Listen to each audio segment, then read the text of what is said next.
Well, good afternoon to all you fine folks who enjoy a good randomizer in the afternoon. I am Trenton, happy to be with you for another edition of the Final Fantasy Randomizer League, and we are getting to the end of the tunnel. There's light, and it's not a train. So we have featured today Salty Fry and Sho Fukamachi, who are kind of playing the spoiler role. I can talk, I promise. We've got Minochi and Tristal, who stand the most to gain right now.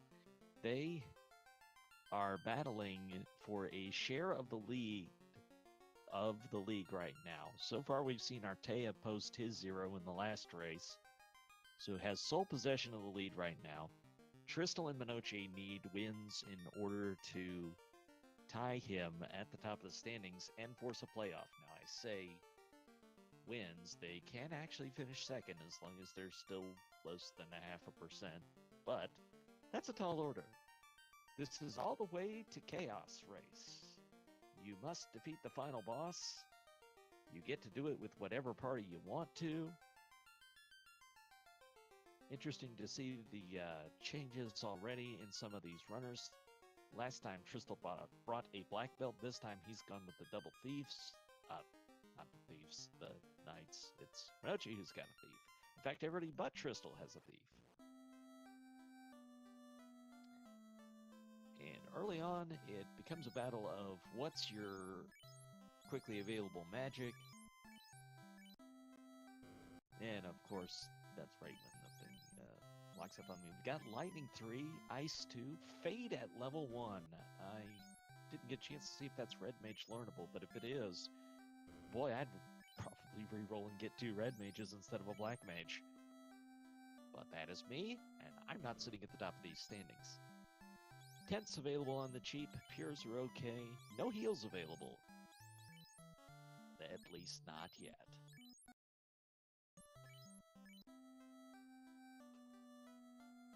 Oh, we've got a donation from Maya, contributing to the cause of Randomania, bringing randomizers a platform to show off what they can do. So, appreciate it to Randomania and Maya for its donation. So it's open party. You can play it the way you want to. Looks like these imps have poison touch. Isn't that extra special? First look at Ordeal's treasure, a little bit of gold.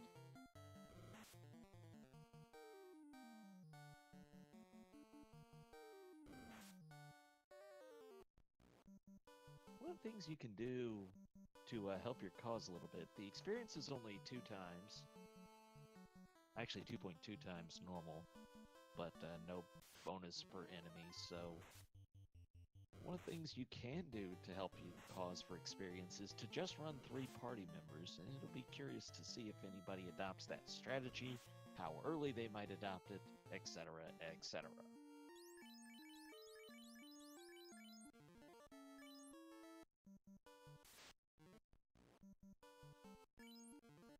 Temple of Fiends, non-trivial.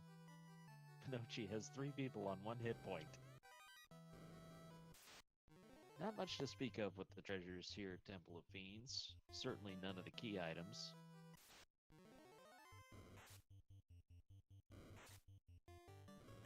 But Garland with Lit 3 and possibly Fade. Yeah, Fade for Red Mages should be fairly easy. Boy, if I found myself in this position, I sure would have been tempted to re-roll and bring 2 Red Mages just on the basis of Fade. But that's me, and you're looking at 4 runners who are better than me. That much is for certain. So with the Princess rescued, you get a mildly used, well-loved, authentic antique musical instrument, which of course will sit in your inventory for the entire rest of the game. And a bridge. Boy, the Corneria Construction Company could sure teach the rest of the world.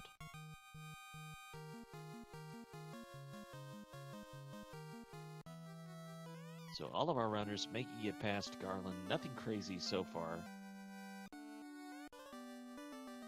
With tents on the cheap, I think you'll see probably everybody use that to walk up to Matoya's without investing a lot of time, and you can reset if you don't like what's there.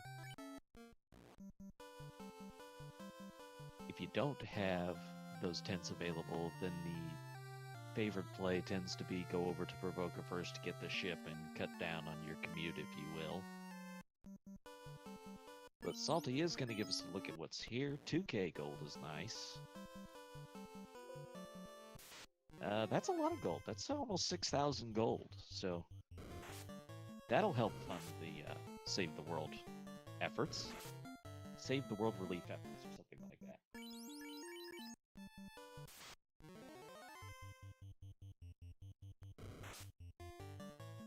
So if you're seeing this and thinking, boy, if only there were more games that had randomizers.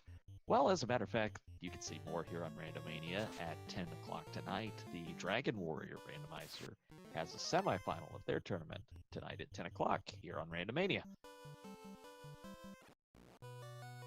Looks like the Mad Ponies will turn you to stone, so that's the advantage of... That's a good... I'm sorry, a little tongue-tied. That's a good monster to have that. Because you won't see them in a dungeon. They're only on the overworld. So anytime there's something nasty that you can take out of a dungeon, that's usually an appreciated thing.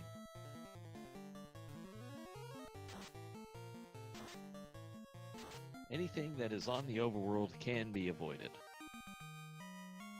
Well, anything that's on the overworld only, I should say.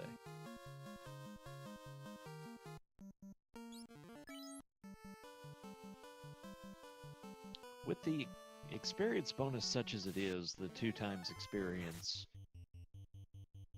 runners will get more rewarded for killing high experience reward encounters, single monsters versus the packs. So if you're playing with a high bonus per monster, then something like imps really add up when you're in a pack of, say, 6+. When you've got the no flat bonus, then your better rewards come from something that's higher experience, like the ogres. 2 runners participating that are off stream. They are Will Celsius, I'm not quite sure how to pronounce his name, and also Fuchsia Fantasy, who is working on a fight against the imps right now. Salty is past the imps, exit at level 2. This seed is telling you should have red mages. Warp at level 2. There is literally no advantage now to having a black mage on this seed versus having red mages. So we'll see how much that impacts. I say that, but in the case of Tristal, that black mage is actually going to be his best party member for running. So there is that. There is also a little bit of a bonus on magic point casts, but if you have double red mages, that part's irrelevant. Plus, Fade at level 1 makes charges not much of a concern.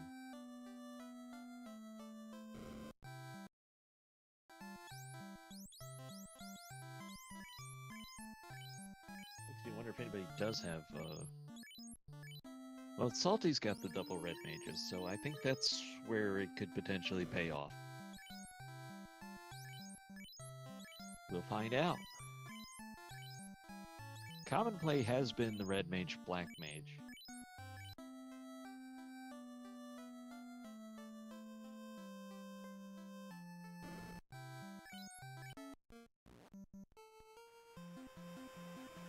It's also interesting to see if anybody will go Peninsula of Power, having not found the TNT in 2 of the 3 early locations it could be in, and that may be exactly what Mono is thinking right now.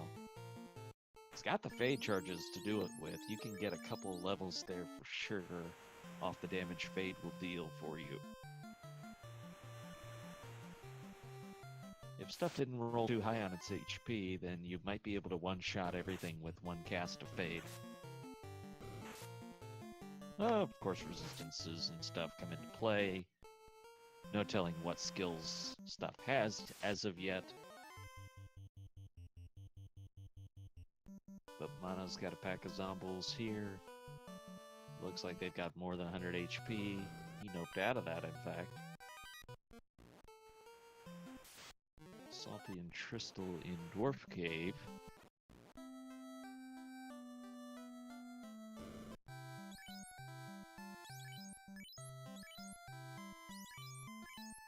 Seven whole gold. Try not to spend it all in one place. I dare ya.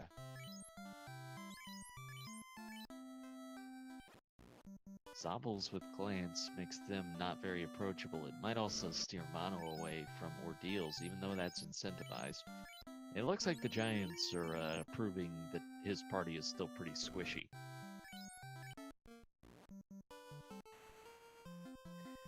Still don't think Mono's strategy is something I would write off as of yet.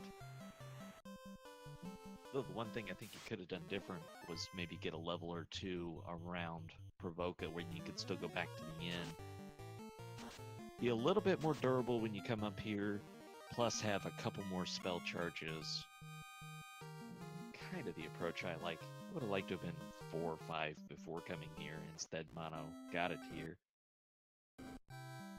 But that's part of why he's at the top of the standings, is because he's able to make these quick routing choices and make efficient use of his time.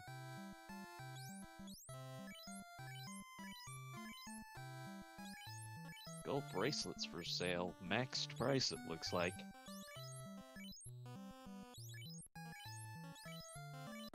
Let's see if we can get a look at the shops here via Salty, but fortunately I'm having some lag on my end, so I will occasionally miss things, and I apologize.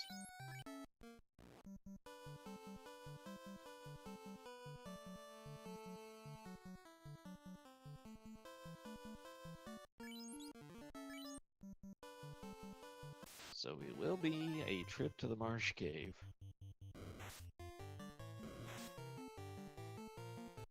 With Exit, it's a much less daunting trip, because once you find your treasure, you can just get out of there, even if it's a nasty location. There's our bottle for sale. A little pricey for the early game, but you just have to know where it is to come back later. Heal's pretty expensive. Well, I say that. The price range for things is from 25% to 400%. That's more than you'll usually see heals for sale for, but they don't have to be cheap by any means. It's still cheaper than vanilla. Just seems like with Randomizer, we tend to get them below vanilla more than half the time.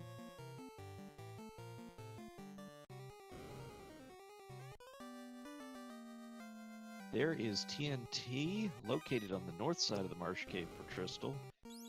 Now it becomes a question of, will you stick around and check the rest of it, or will you just get out of here? Usually a big factor of that is what you see out of the encounters. If there's anything nasty, get me out of here. If it's friendly, maybe you stick around and check it, especially if you can do it quick. And getting 20,000 gold is a nice reward at this point of the game. And Thor's Hammer might even be better. So thanks to having Thor's Hammer, it'll give you free AoE damage now, lit 2 for the entire rest of the game. Only takes up a weapon slot, so not as pressing for space as the armor locations are. And that's enough for Tristal to say, I will get out of here. Salty's probably going to be the same. If Artea were here, he likes to do the route divergence where you go to the south side of the cave, play the percentages knowing that it's more likely TNT is down there, and that can also lead to you finding something that isn't found by most runners.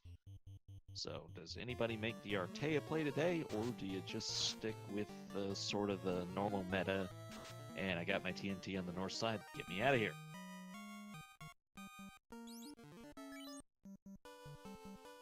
Once you have the TNT, the next play is pretty automatic. You head on over to Crescent Lake, and you grab yourself a canoe.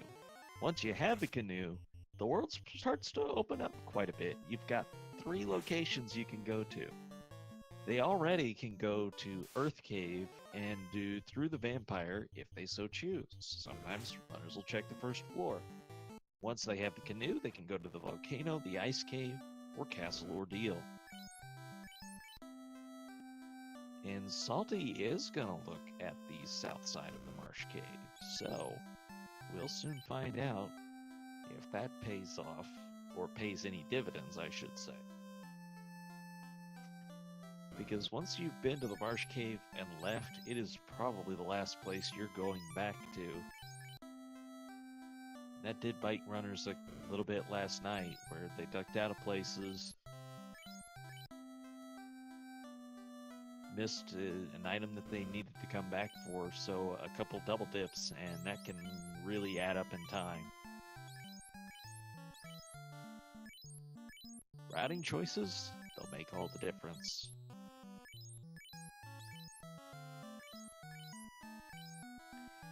And conversely, for Salty, if there's absolutely nothing down in this marsh cave, then he just invested time that nobody else did, so he loses that time to everyone in the field.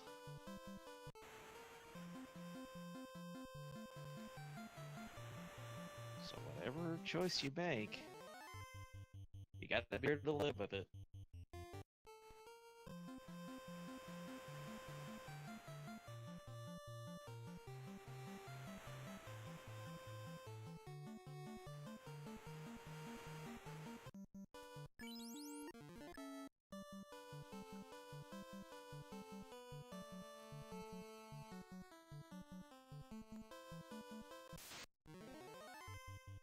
About 7,000 gold available in the Dwarf Cave too, so that'll, that's rewarding.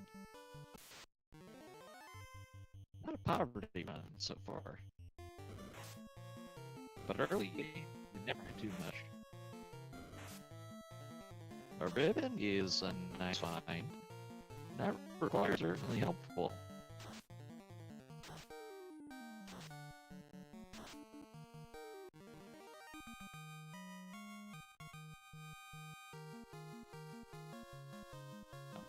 Small change in my end to see something of the lag I'm having, but shouldn't affect the viewing experience. Hope everybody's having a great afternoon. Hope you're enjoying the Randomizer League in action. Just kind of recap where we're at. Artea has put up a 0 for this round. He got a win in the last race. So Tristal and Minoch have to play catch up. If they are able to win or otherwise get a 0, then they're right in the hunt with Artea and they force a playoff. If they are blocked from their wins, then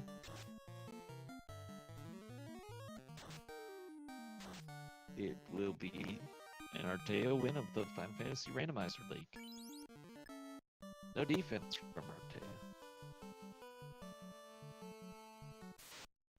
Yeah, apparently we got Discord being Discord, but that's just what we have to do. It's that kind of day. Except Tristal dealing with the Frost Rurus. Actually, Wolves. He didn't use the fun percent names, but he could if he wanted to. It is an option with the randomizer. Minochi has gone to the south side of Marsh Cave, and he has picked up a ribbon.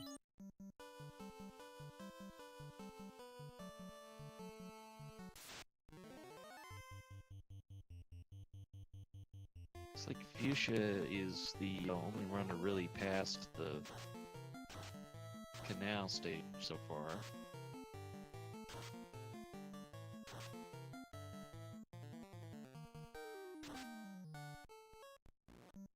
Curious that Tristal went to Peninsula Power here. After getting TNT out of Marsh Cave, I would have figured him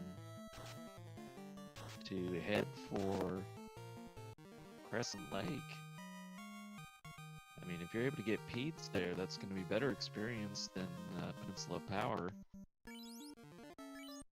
And doesn't require the overworld travel that getting to Peninsula Power does, plus you still have to go to Crescent Lake. So that is an interesting routing choice.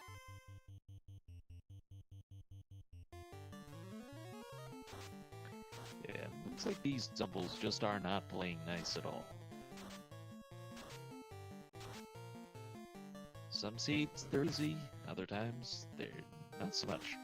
So we have, just to recap, this script shuffle is on, which means basically anything to do anything, which is how Zombies get plants and turn your party to stone.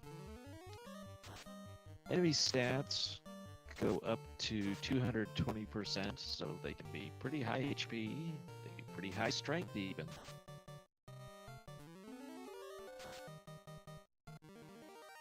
Salty's gonna turn into D&D now.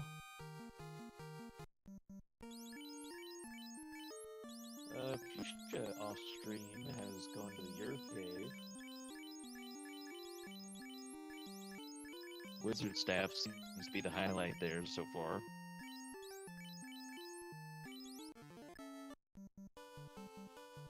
How nice it is to have those warp charges.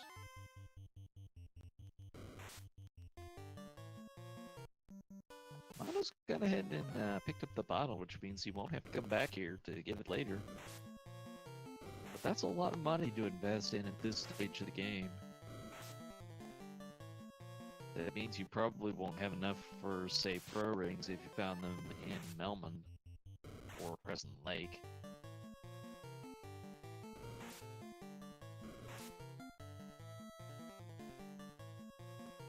And it looks like Tristle's had enough of Peninsula Power and he's on his way out of there.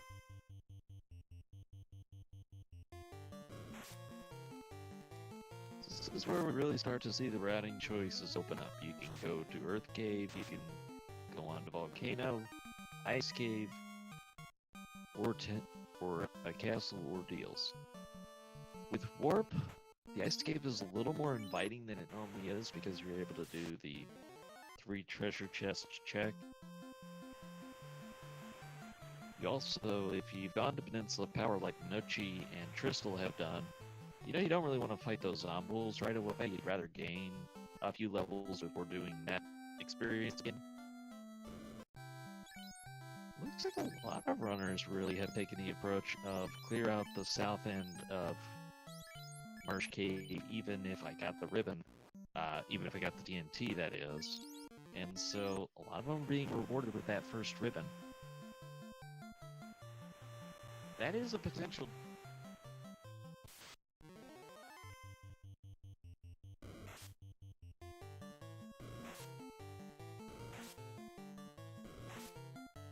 It's like Fuchsia just picked something up. I didn't quite catch what it was. Apparently it was ribbon number 2, so now two of them have to be located early, and I do believe there's one in the incentive pool still, which means there could be one. It doesn't mean that it's automatic.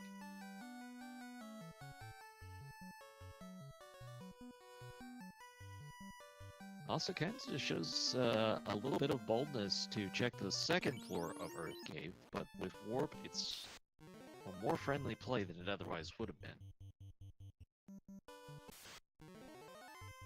That also means that Fuchsia ends up with a little bit of clear direction away from the Earth Cave now.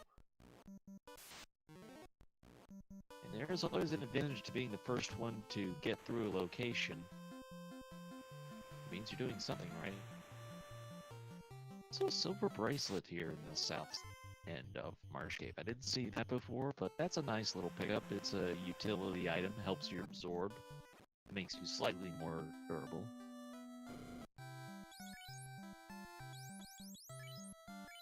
A pretty good spell selection, White Magic level 5. Quad Axe, the only real black magic spell level 5. Silver helmets aren't going to be that interesting to anyone.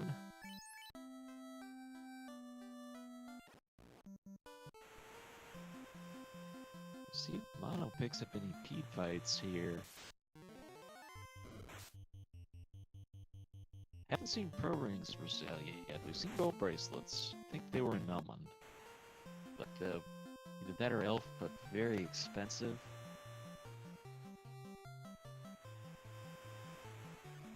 Pro rings are usually more of a budget item, or budget-friendly item, I should say, but very valuable.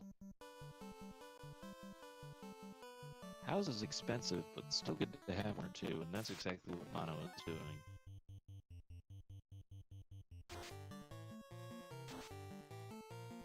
And he's going back to the boat, so he's either going to Ice Cave or he's going to Ordeal. But this would be fascinating if he would go to Ordeal having already seen the zombies such as he has. But that's the direction he's sailing in. So Mono will sail over to Elfland,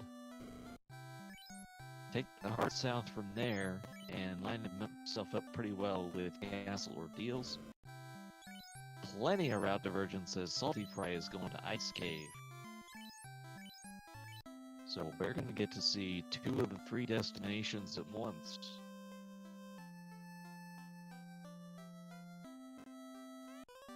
One other thing you can do, if you feel a little brave / you've got enough warp charges, you can leave a save down in the southern hemisphere. And if you find nothing in Ordeals, reset back to that save and make it a little faster to get back. Although, if you're coming to Ordeals and have any amount of success getting through it, then you're going to get levels, and you probably want to keep those anyways. So I do like the idea of saving before Ordeals, and at least getting some levels for your trouble.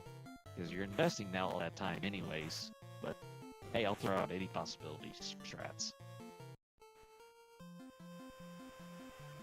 Looks like Fusion was able to locate the tail, which is big. Class change is required, so you must find it. So even though it's not a quote-unquote progression item, like say it's lab opening up another dungeon, it is something everybody's going to have to search for, and having it early is a definitive advantage. Mono has navigated the Pillar Maze successfully. They are shuffled in the randomizer, so it's not following the vanilla path.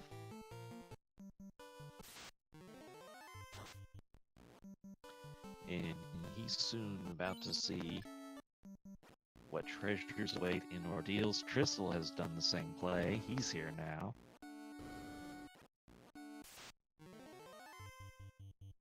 That's interesting that both of our featured runners who saw the zombies on Peninsula Power came here anyways. Meanwhile, it's Salty who did not, that ended up going to the Ice Cave instead. I would have put money on the other way around. But this is why you shouldn't do things like that. Copper bracelet, much to speak of. Yeah, I did anyways because I needed to full time. A gold bracelet is a very nice find.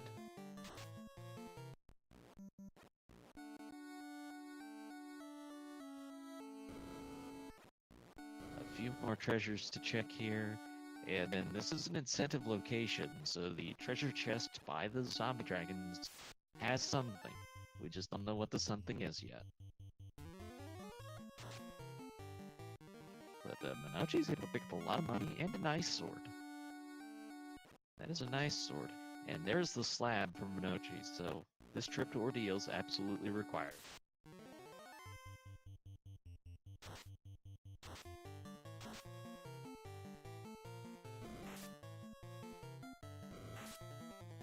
Zombie Dragon not proving too hard, but will Mono look for levels here?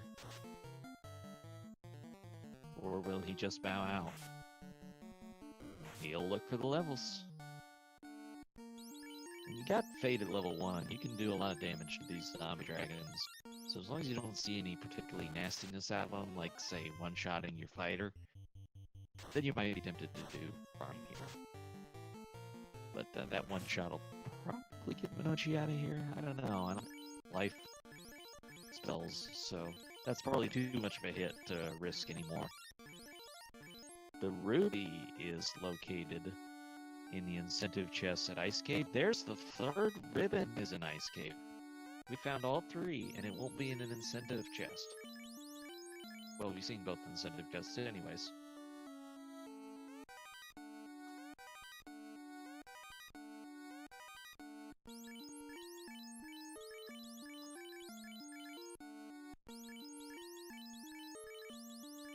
So far, we've seen that you will have to go to ice. You will have to go to. I'm sorry, you do not necessarily have to go to ice.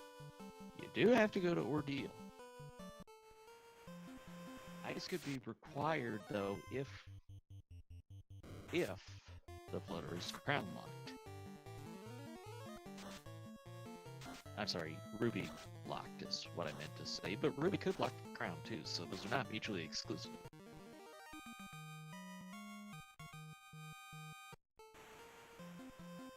Not the math on Twitch, but there is about a 4% chance of Ruby being required.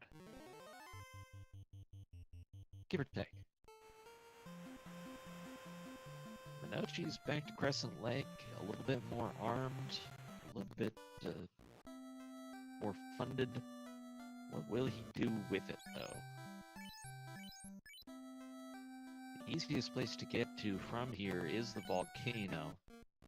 Nuke's at level 6. Fast is at level 6. A big level 6 for black magic.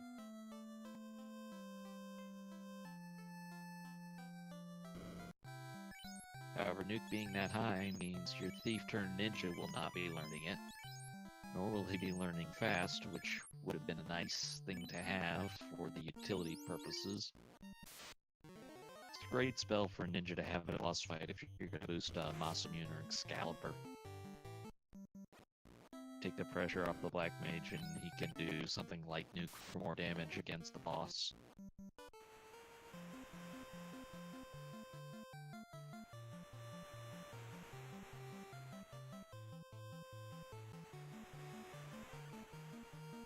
Crystal has finished up at Ordeal. He is winding his way around to Crescent Lake yet again. Minochi is going to dive the volcano.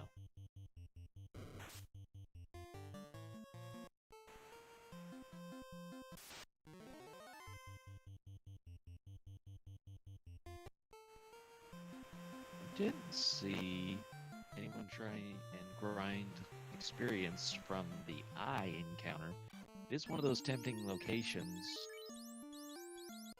It's a high XP reward. It's placed on trap tiles, so you're going to be able to find it however many times you want.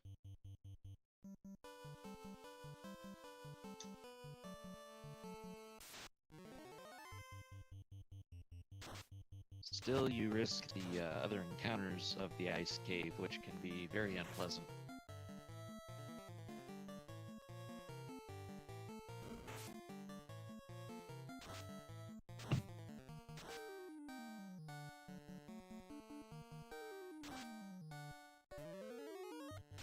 So it's going to be on Mono to show us what else is in this volcano right now. Nobody else making the same play as of yet.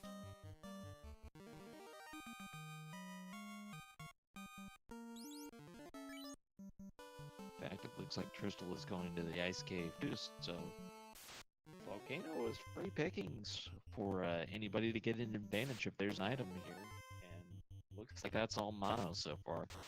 Zeus Golem is a good utility item. Unlimited lit to casts.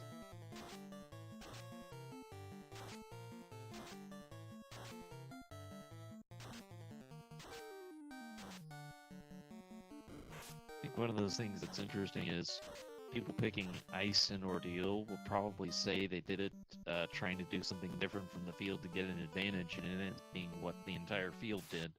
So it's Minochi who ends up having the initial exploration advantage of this volcano. And I say that meaning if there's something here, it's his advantage that he was looking for at first.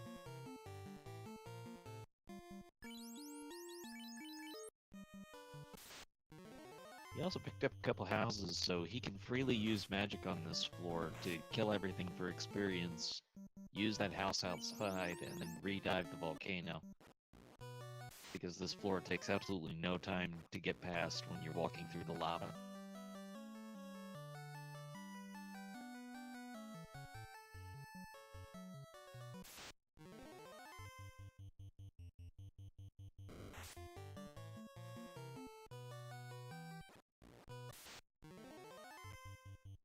goal is to defeat Chaos, so you're probably going to want to have a knight at the mid to upper 20s, depending on how good of a sword you have. You can sometimes get away with it a little lower, but you have to walk through all of the Temple of Fiends, including the 4 Fiend fights, so you want to be reasonably durable. You don't need all of that right now, but Volcano, one of the most respected places for your ability to gain levels because of the trap tiles that you can use to farm experience.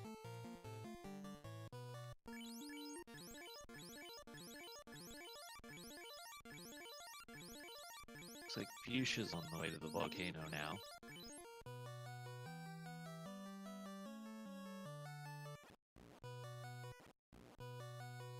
And Salty has just now entered Ordeals. There is Adamant for Minochi, which is going to be of some value, because class change is required, so you will have a knight who can wield the Excalibur. Of course it's Minochi, so he's just as likely to sell it. And I'm not kidding. There's a significant chance Minochi will sell that Excalibur, especially if he finds Master.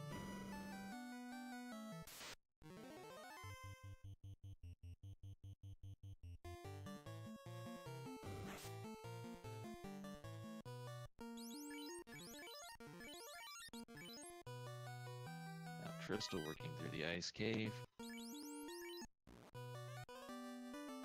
Sho is going straight for Ice Cave. Yeah, where he can high-five Crystal soon.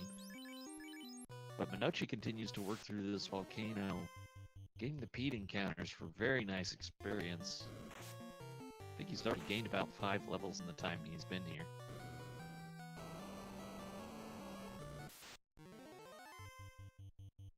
Now he'll go on to explore the depths of this volcano. Didn't see the ice armor before, but that's a nice defensive upgrade for Crystal's knight, or fighter at this point. Later to be knight, because part of the rules of this stage, you must class change. Class change is required before you defeat Chaos, and whoever does that first wins. Thus far as our important items go, we have found the ruby is the Ice Cave incentive. Do not yet know if that's required, but it could be. And slab was the ordeal incentive location. Bottle was for sale in Elfland. That is something else that's required, so runners have to get it at some point. And one of the things you'll have to do in Final Fantasy Randomizer is keep track of where certain things were, so that you can go back for them later. The Sun Sword was also here in the Ice Cave, so that's quite the nice find.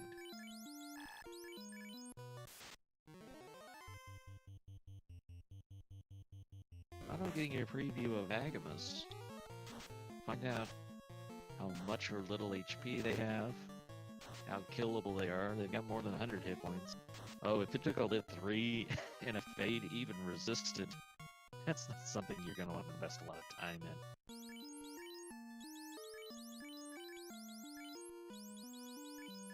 So I don't think we'll see an Agama grind today. Bang sword, best sword. It can bail you out of a few situations.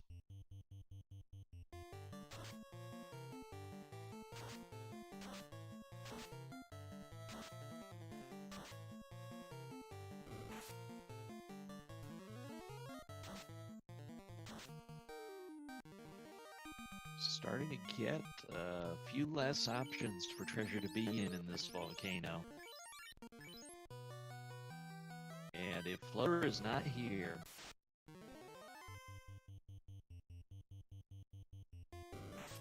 then that ruby looks like it's required. But there's still a few treasure chests left to go to find that out for sure. But if you were trying to math, which I don't recommend while you're live on Twitch, the odds of a ruby required seed are now something like 50%, if not higher. Aegis Shield is a very nice pickup. It's going to be the best shield for a knight.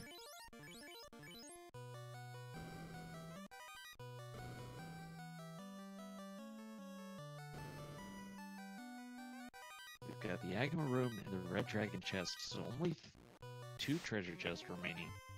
As Mono finds the Power Gauntlet, which he'll be very happy of having.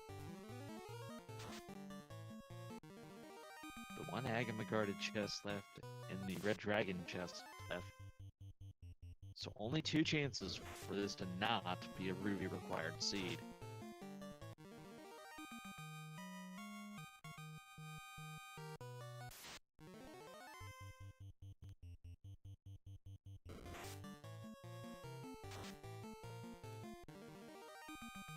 Come on, Mono, don't leave me in suspense here.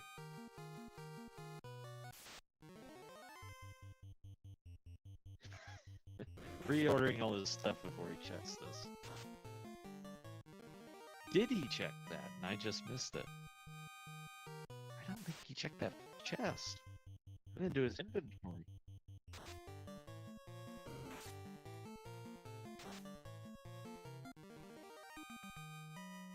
Okay, so we're down to just the Red Dragon chest.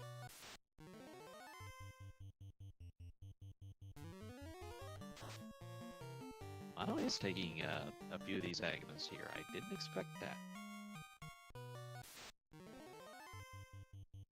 I mean, resists aren't going to happen every time you cast a spell, but just the idea that it was able to take even a resisted fade and lit 3 would have left me hesitant, but that time he's able to clear it just fine.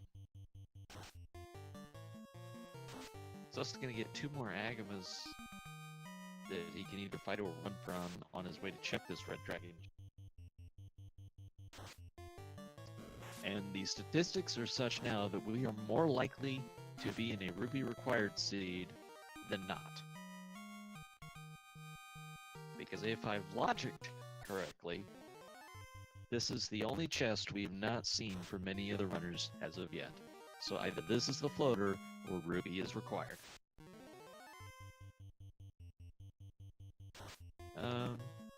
Actually, there is a slim chance otherwise that it's not, because I know we haven't seen the vampire treasure chest. Hey, Agatha's had frost too, just for extra fun. So there is some Earth Cave that we haven't seen yet. But with the knowledge... Well, there's Crown! The Crown is guarded by the Red Dragon, so maybe not Ruby required. But you'll have to sail around to do the Crown chest, Crown fetch quest. And I suspect that's what runners will do once they find it. That ruins the whole diatribe I was about to go on to about checking the Earth Cave. Which is, I would have gone and gotten the rod first before you check the Earth Cave, so that even if you found Floater, you're still able to full clear Earth Cave the first time you go.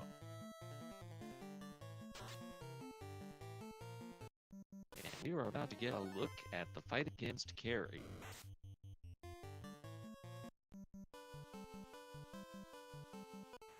This is the first effort of any of our runners to take on one of the fiends.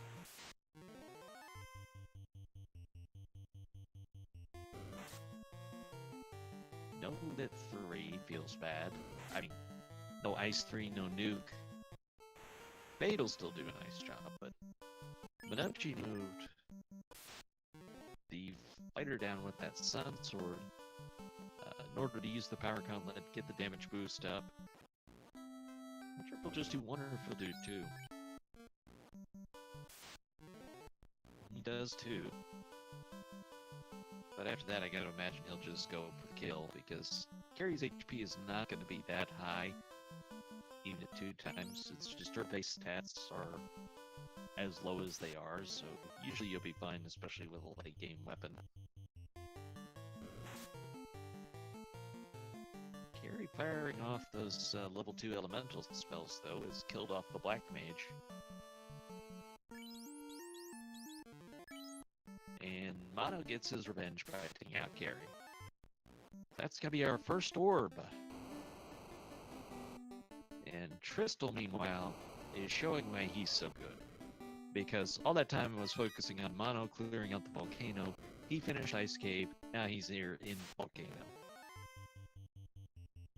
His execution is just so good at this game, and that is why he is one of the favorites in every competition he enters.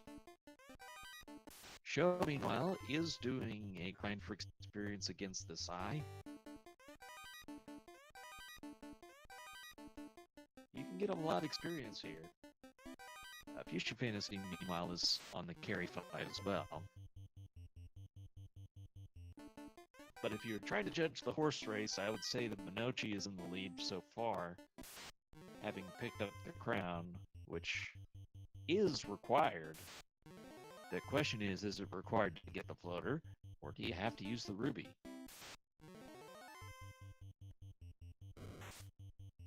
Thus, the challenge to you as a runner is to answer the question, do I take the ruby, do Earth Cave first, or do I do the crown fetch quest first? Almost everyone's going to say do the crown first, but it's not necessarily an automatic, because you can probably full clear the Earth Cave faster, and if that happens to be where your item is, that is also a potential advantage versus the field. And you're probably going to have to do it anyways, although with the crown slab located, really other than the floater, we're just that close to go mode, although they do need the tail as well, which is in Earth Cave, so many factors still.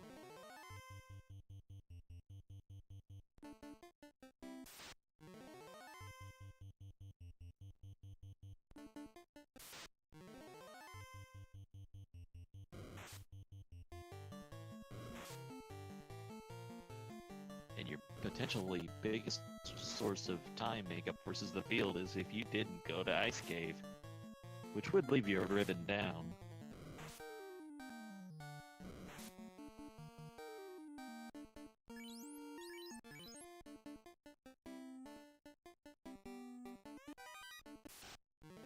And it looks like Mono is going to go to Ice Cave, but he will probably be able to do it faster than anyone else because of the higher levels and more spell charges.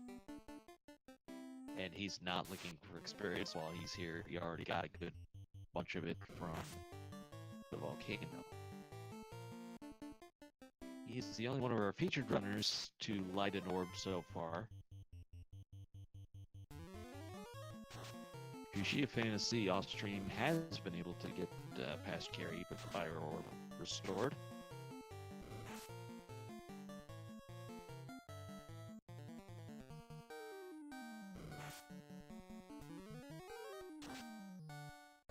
So it's an interesting decision for Minochi to check this instead of doing the crown quest, but knowing that this is an incentive location, you can understand the reasoning for him. I believe he also has 2 ribbons right now. And should have the slab. So if you're starting to do the math on what things are still out there, which math on Twitch, always dangerous.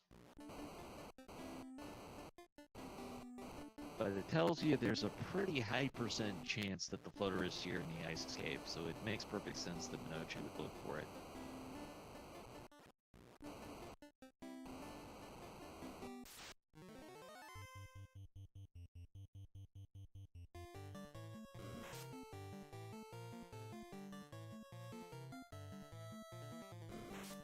Now the question becomes, who's going to be the first to start getting a look at these key-locked treasure chests? Because the floater's either in one of them, or it's in the depths of the Earth Cave. Actually, there is also the chance of Titan's Trove being in play as well. Not a high chance with there only being 4 treasure chests there, but it is still very possible.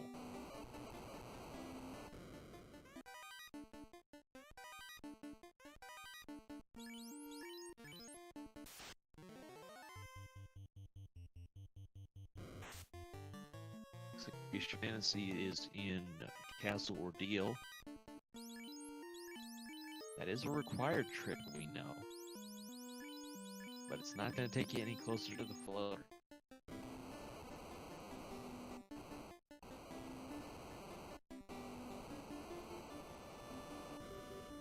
So as we approach the 50-minute mark, what we're looking at so far is two of our featured runners, Minochi and Tristal, are trying to lock up their share of the regular season championship, if you will, and force the playoff tiebreaker with Artea. Minochi finds his ruby and ribbon, the double R's in this room. We have seen Volcano cleared out, we've seen the Ice Cave cleared out, we've seen Castle Ordeals cleared out. None of them yielded the floater. We did find a slab in Ordeal. We found the ruby in Ice Cave. Could still be required. The tail has been located, but not by any of our featured runners. The tail is in the Earth Cave, so a clear of treasures there is going to be required. We've located the crown in the Red Dragon chest here in the volcano. Absolutely required because you will need the Mystic Key, not only potentially for the floater, which is the highest percentage chance right now, but you will need Mystic Key to be able to complete Temple of Fiends Revisited.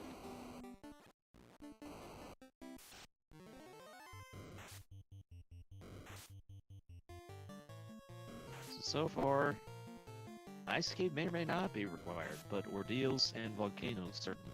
So is Earth. That is aside from the orbs, but their treasures are required.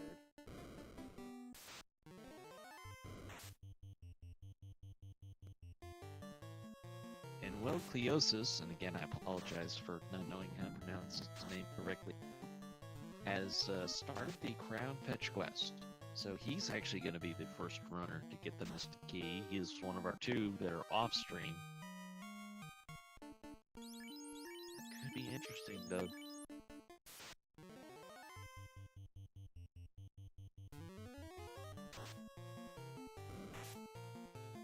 Okay, looks like we're going to bring Fuchsia in here for Salty on the restream.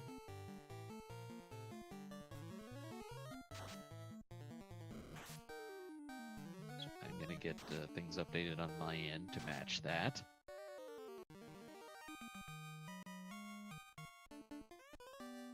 It makes sense because we're seeing Fuchsia make that progress, so get a chance to see what he's got as he's doing the crown quest now, just as Tristal finds his crown.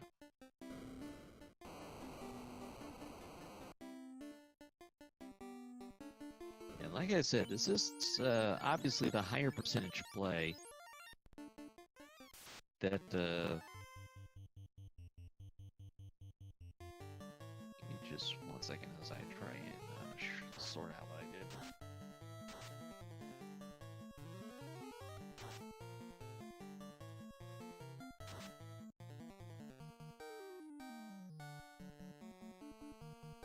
did. The crown locked floater is going to be the most likely possibility right now. The other option is that it is ruby black. We don't yet know, but it does make sense that it would turn in the crown fetch quest to learn that information as fast as possible. And it could be plenty of other good stuff too. Although not the tail, because we know that's in her cave. But most of our runners don't know that. Our featured runners now, Fuchsia is the only one who knows that. He found the tail earlier on. We found all three of the ribbons in Marsh Cave, Earth Cave, and Ice Cave. So most are running around with 2 ribbons right now. Tristal might only have 1. Because I don't believe he did the South Marsh Cave, and I think he was the only one of our featured runners who made that decision.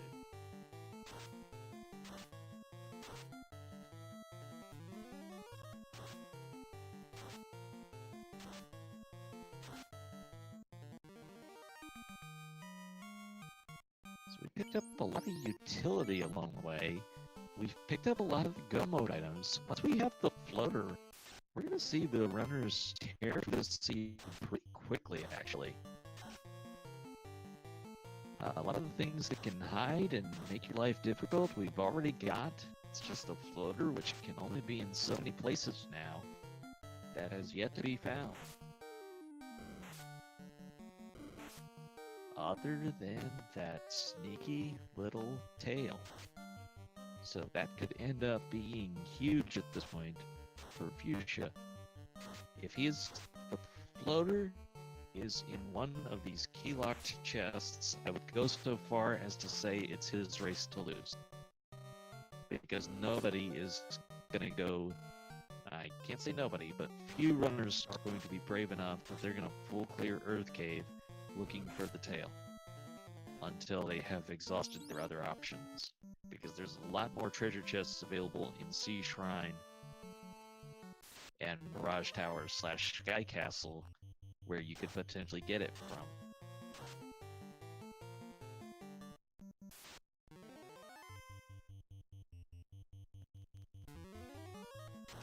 Alright, so Fuchsia begins the search of these crown-locked treasure chests.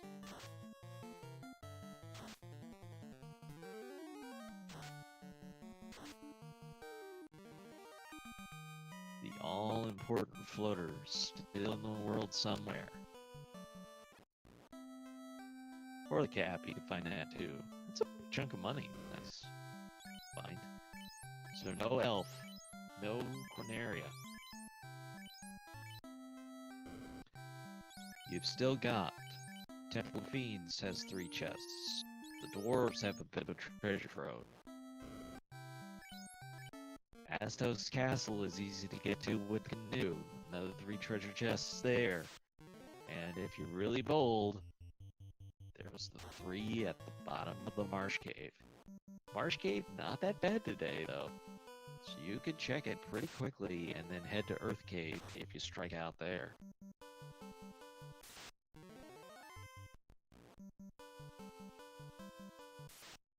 But I really believe for Fuchsia, the best news in his case would be if you find the floater in one of these crown-locked chests, in which case that tail advantage is so important.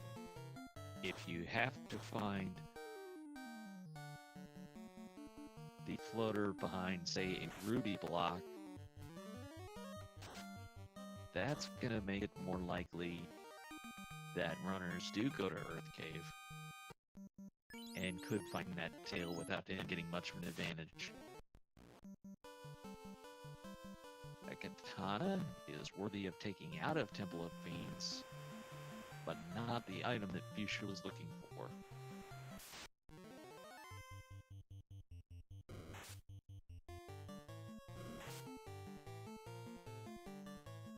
Closest destination on the world map is going to be to go over to Dwarf Cave. It's also got the most treasure chests of anywhere he could look at this point. After that, Astos Castle, really close. No random encounters, and 3 very easy chests to check. Asho is able to get his crown. So kind of everybody is making the same circuit right now. But Fuchsia has played the seed very well. And it just goes to show you that here's everybody else who didn't go to Earth Cave. And Tristle just starting on the Crown Quest. But with that already in the bank, plus the extra trip to Earth Cave, that shows you how well Fuchsia has played this seed so far. Tristle invested some time at Peninsula of Power, which so far doesn't seem to pay a lot of dividends. The Adamant for Fuchsia is going to give him an Excalibur, which is a useful find. It could be his in-game weapons if he doesn't find Masamune. Looking through the dwarfs, we've found the dragon armor, which is a nice find. Best armor in the game for the fighter. No floater, though. Oh man, the odds. It is still very possible that this is a ruby required seed, and it's looking more likely the more time goes on.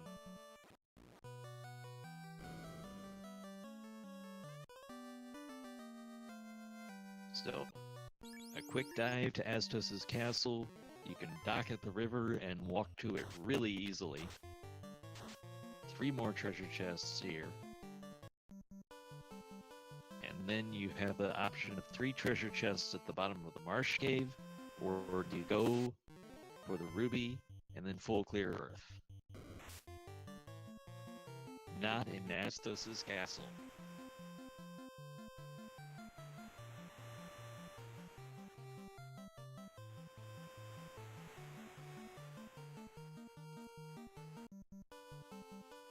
And this is not a play I'm sure I'm crazy about for Fuchsia.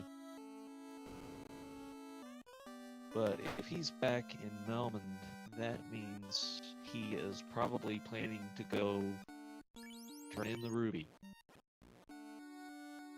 For him, the best case scenario is that the floater is at the bottom of marsh, and that you didn't need the ruby. But when he makes this play, then it shifts to, well, maybe that somebody did check Marsh Cave with the Mystic Key before going to Titans. We'll have to see.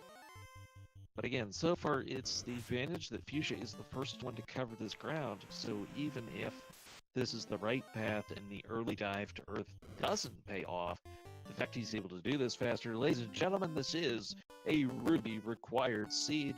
The Titan had the floater all along. And it looks like he's even gonna go walk to pick up the rod. He's gonna go get his airship.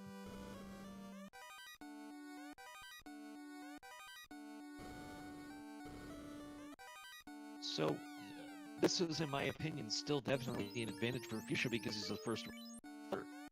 He gets it right around the 1 hour mark. But it's not as big an advantage as it could have been.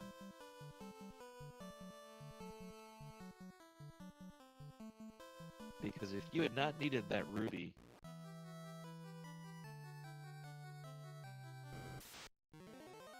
and Floater had just been in one of the crown locked, people would have for sure stayed away from the Earth Cave. Now there could easily be somebody gamble on the Earth Cave when they've already had to go that far.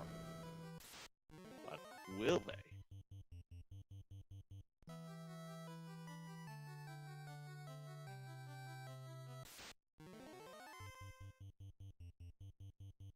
Generally speaking, the encounters of this seed have been pretty friendly. The ensemble is probably the worst we've seen.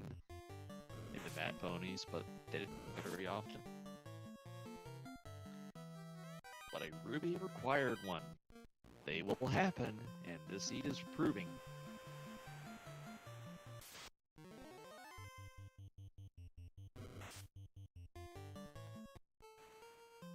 So, just after the 1 hour mark, let's look through everything so far, as I gotta update my notes now. Of our required items, the tail is located in the Earth Clave, so far Fuchsia is the only one who has that. The ruby is required in this seed. It is the Ice Cave incentive chest. The slab is the incentive chest at Castle Deals. The bottle for sale in Elfland. The red dragon was guarding the crown in the volcano, and the floater was behind the ruby in the Titan's Trove. Fuchsia picked up the floater right about the 1 hour mark, and now we're curious to see how long it takes anybody else to get it.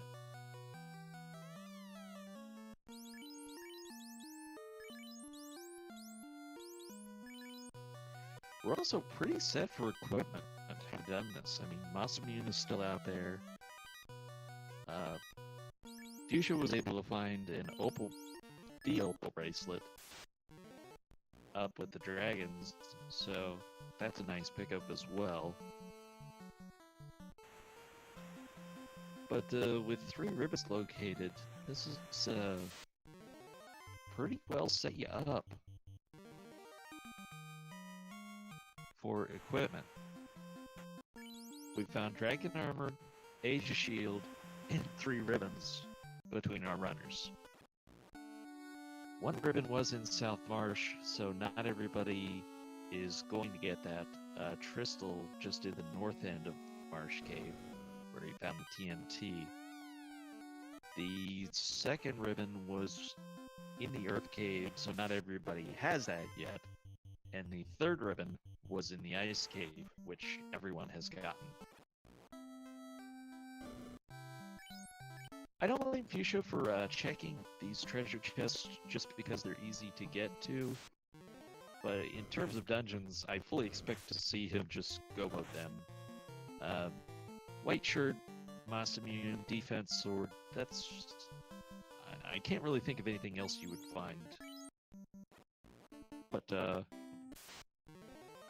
about this? Tristal had time to make up because of the Peninsula Power Trip, but he's going to be the second runner to find the floater. He's picking up the rod first, but he is going for those treasures that Titans. I'm very sure of that. Not that I try and predict Tristal's thinking, but that one I'm pretty sure of. And this is going to be around 105, 106 when Tristal picks it up.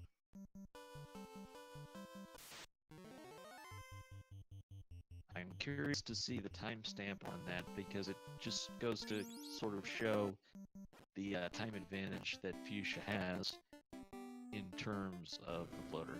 And there it is. It's at 106.30. That Tristal is our second runner to find the floater.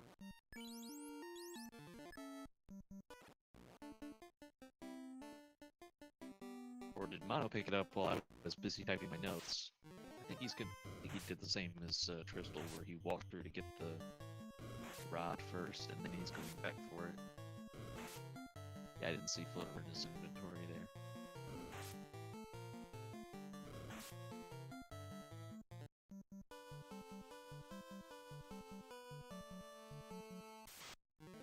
So little does Tristal know, that's actually quite a good thing for him.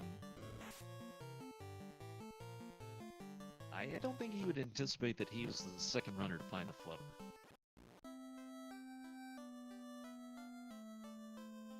But that is the case, so he's in the best contention to challenge Fuchsia for this right now.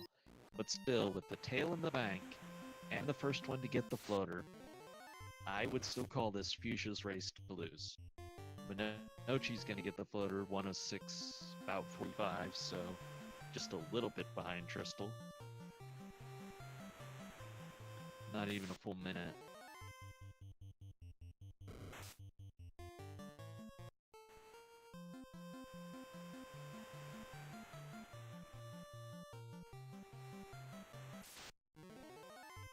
So, we still have to defeat all the fiends, get to Chaos, and win. Not to mention you do have to class change, but with the airship, that's easily done. And without a black belt, you have no reason to not class change as soon as you can. It just means more stuff, and more spells, which is still stuff, so I guess I could have just stopped at saying it means more stuff.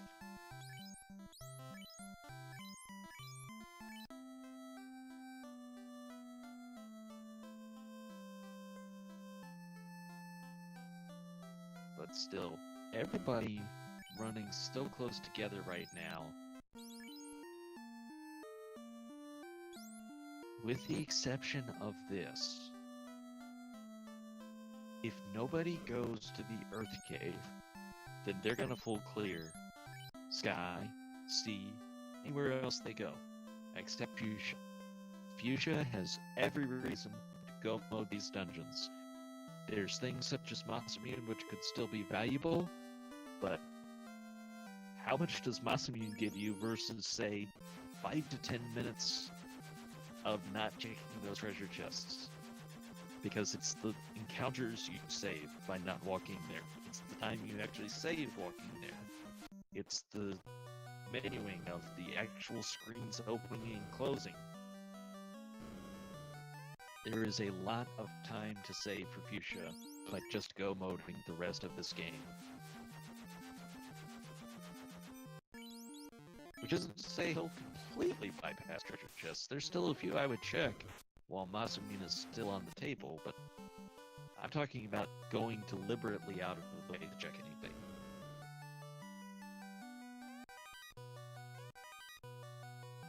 Such as your classic mermaid's treasure trove. We don't need a mermaid's treasure. Not today. They can keep it. Crystal was about to walk away from that, then he noticed what it was. An opal bracelet is something definitely worth going back for.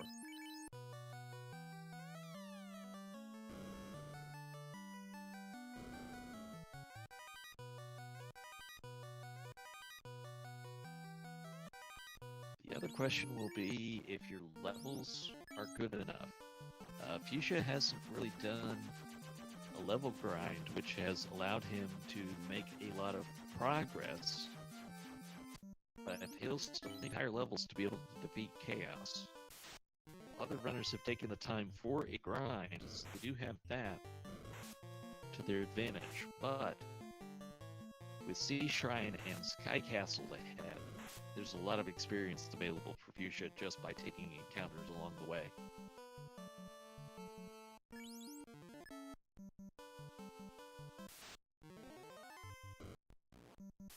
Meanwhile, finding that adamant is looking like a much better play, as with all the treasure chests we've gone through, there's still no sighting of the Masamune. Gotta remember to get the cube like Fuchsia does, because you won't be able to complete Sky Castle without it.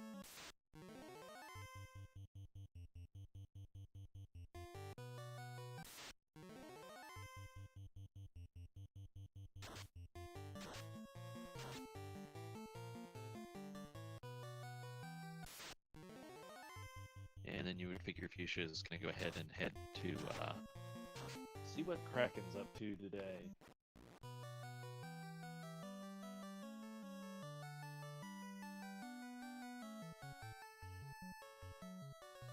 Meanwhile, off stream, Luciosus has just located the ruby in the Sea Shrine, as Mono gets the job.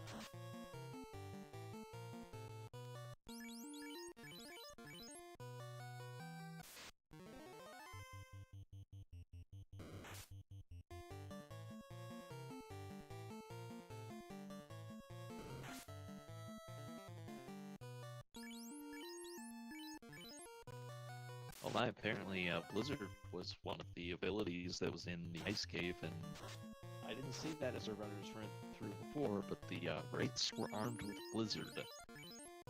That could have made life very unpleasant.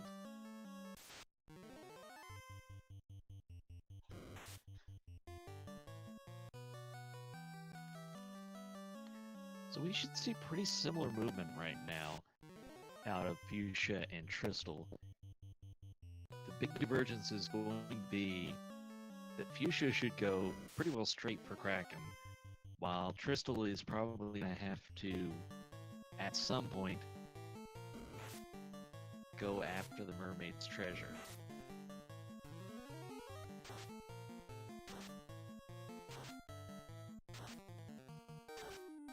At 112, Fuchsia entered the Sea Shrine. We'll see how long it takes Trystal to get there. And mind you, it took about 6 minutes for Trystal to get the floater after Fuchsia did. So this kind of shows you time that Trystal may have made up. And then also it'll be interesting to see the ending times of Sea Shrine for each of them to see how much longer the treasure chests took. As Sho is about to find the floater. Nochi has gone to the Mirage Tower first. I don't think he has the cube. I think he just wanted to check the first couple floors there with all their treasures. Be curious to see if that maybe nets him the Masamune, probably the biggest game changer he could find here.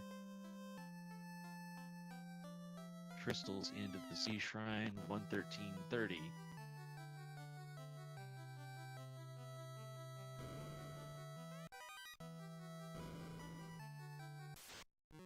So about a minute 30, Crystal gets into the same place as Fuchsia, even though Fuchsia found that floater about 6 minutes earlier.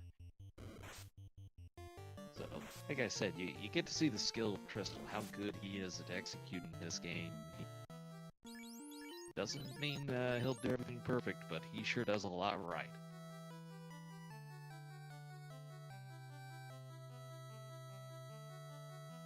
Minochi is working through the Mirage Tower, the math room, greater than equal than, greater than less than, whatever you want to call it. Unrunnable encounter for Fuchsia.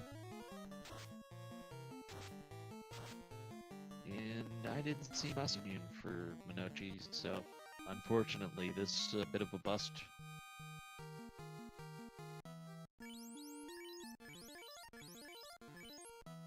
Crystal has decided to go the Kraken side first. That's the common play when you only need one item. Which I suppose in this case he only needs the tail, so yeah, otherwise he should be in go mode. So that's the logic he's following. Since we know he's not going to find it, with the benefit of our knowledge from Fuchsia, that means he'll be going back in after fighting Kraken. The one downside to doing the Kraken side first is you're going to be lower levels than you would have if you'd gone to the Mermaid side first.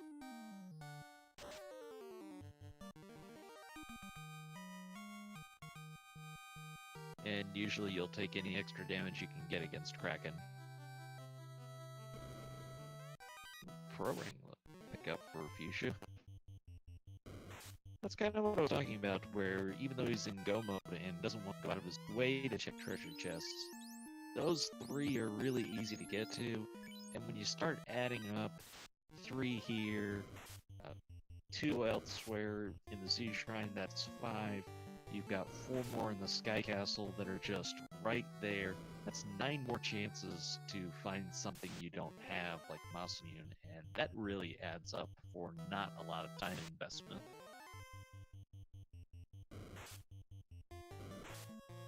It's like, how long is it going to take you to check those 9 treasure chests versus what Masamune could gain you? Or even what White Shirt could do for you by potentially preventing a wipe against one of the final fiends.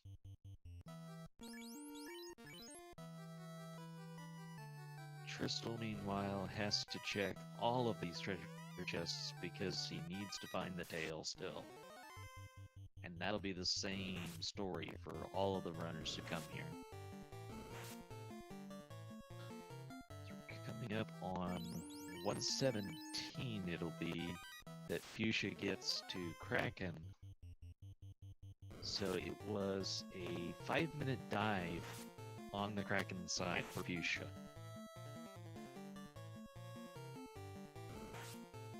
And we'll see what this fiend of water is made of.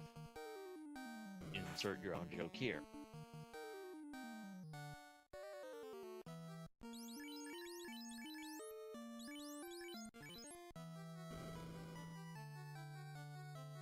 Crystal came into this Sea Shrine a minute 30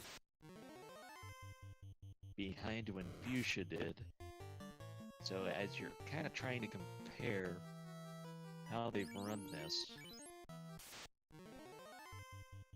and Fuchsia is done at 117.50. So that only took 50 seconds to beat Kraken.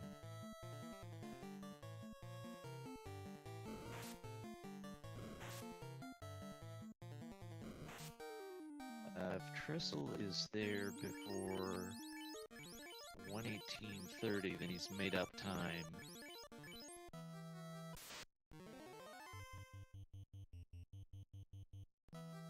But it's going to take him a little longer than that. He's probably going to have another couple counters along the way.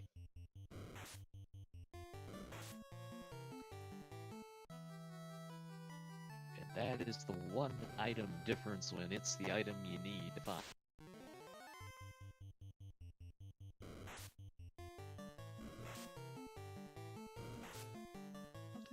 The question I am most curious to ask Fuchsia is if he checked Earth 2 because of having warp and knowing he could get out of there.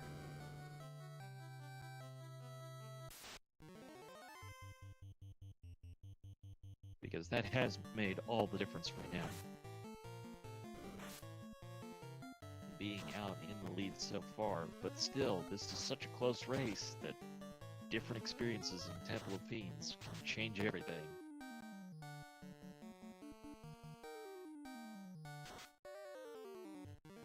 And maybe if somebody takes the time to get more levels to be better prepared for that Temple of Fiends, they're going to be able to make shorter work of the bosses. 119.30. Crystal gets into the Kraken fight.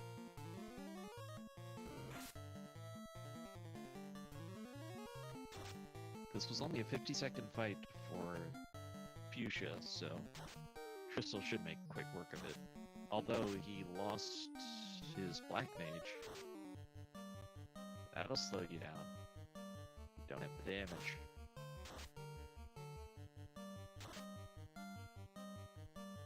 And did he lose his Sun Sword at this? And he can't use Excalibur because he doesn't have the Caleb class change yet. Which is also one of those subtle advantages that the Fuchsia has I haven't talked about, but the Excalibur being a better weapon probably made this an easier fight than everybody else is having. Because this was just a very quick fight for Fuchsia.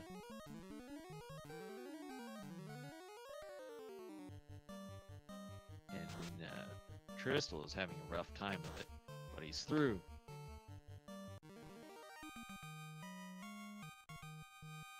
120.45, we'll call it. Crystal is through that fight. Took him just over a minute. But he's got to go back in, because he is still looking for the tail. And you're not going to double back to Sea Shrine because of where it is in the world, so he will go back in here and check every one of the treasure chests along the way to the mermaids. And alongside the mermaids, for that matter. Fuchsia, meanwhile, is going to go into Mirage Tower at about 121.30, we'll call it.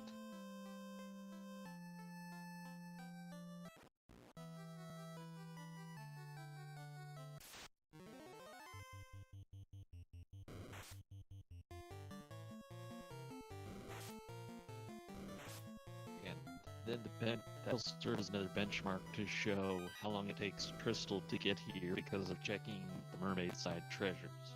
But it's what he has to do with the information he has. There's absolutely no question about this play, because you just can't invest the time to come back here if the tail was here all along.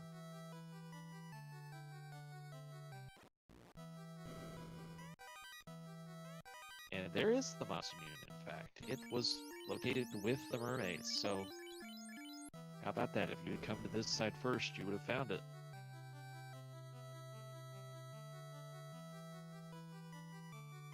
But it looks like that is not going to be the experience of Nochi, who has gone to the Kraken side first. And like I said, that's a normal play people make when they only need one key item. Basically, because if you find it on the way to Kraken, Kraken is the required side. So you have to go that way anyways, and if you happen to find your item along the way, then it saves you that much more time versus coming up to see the mermaids. There's defense, which leaves really just the white shirt as the only item out there that's still useful that has not been located yet.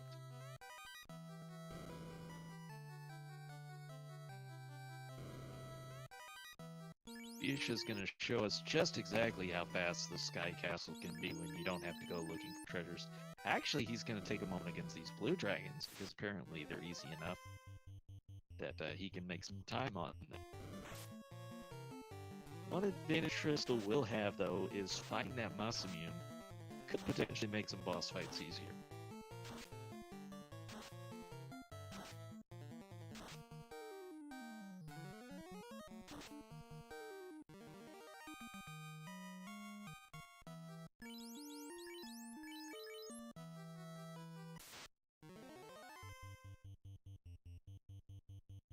Now it looks like Fuchsia's moving on. And when he doesn't need treasure, it becomes an interesting question of how much time you'll invest checking anyways. He's not seen Masamune defense or white shirt, so he's still got a few things on his wish list. But are they on your priority list where you'll actually go looking for them? It looks like what he's going to do is just take stuff that's reasonably along the way. Because here you have 5 treasures, easy to get to.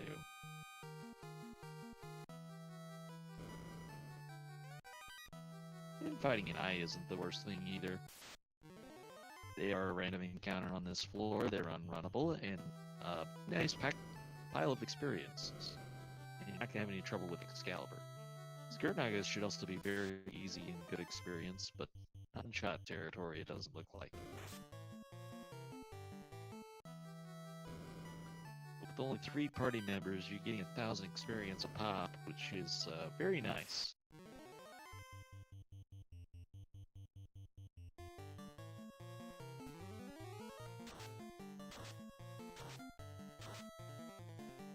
And oh, this is just working out very well for Fuchsia, who didn't make a dedicated effort to grind, but getting 3 eyes and a gray Naga by itself, that's a lot of experience that was not difficult at all to get. His levels have really caught up with pretty much everybody else right now who did make a dedicated grind.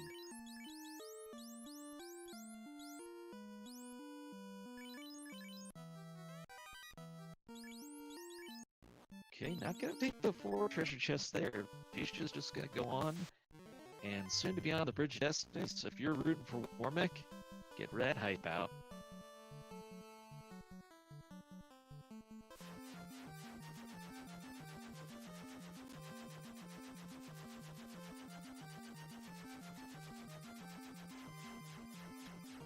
Did Minochi take a wipe in Sea Shrine? Or did he just get there for the first time? Because I thought he went to the Kraken side, but then he talked to... I hope he didn't reset out. I don't know. I was looking away, but I'm just trying to reason with what I saw. Unless I was seeing him talk to a different NPC. Okay, chat telling me they think Kraken killed Minochi. We saw it be a very quick fight for Fuchsia, who had the Excalibur, though, that nobody else had. Because they can't class change yet, they haven't found the tail.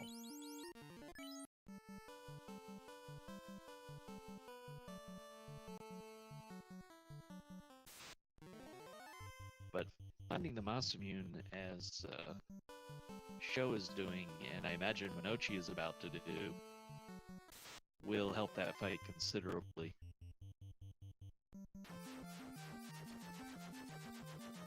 Now we're about to see Tristal get into this Mirage Tower. Call it 127.45.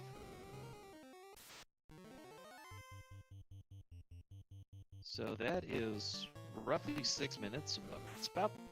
It's almost identical gap to when they picked up the floaters, so it shows that they have basically made the same amount of time in between, which is remarkable on Tristal's part, considering he did the mermaid side check.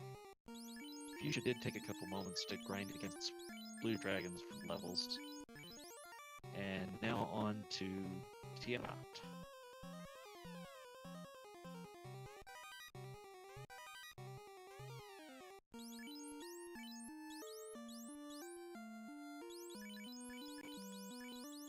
Armed pretty well, and should have a Bane sword as well. But with Excalibur, you shouldn't have too much trouble with this fight. But apparently this Tiamat rolled up on some HP today.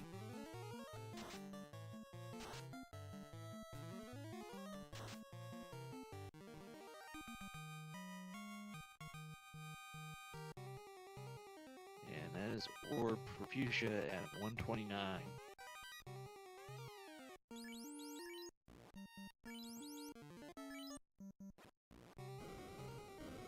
So obviously Crystal playing very well and keeping good pace, but still, he has to finish checking everything as he still looks for the tail. Fuchsia is on to the last dungeon, which is the Earth Cave. He's not completed it. He dived the first 2 floors. Gonna go check out the magic shop, I imagine, and see if he can learn Fade on the Night.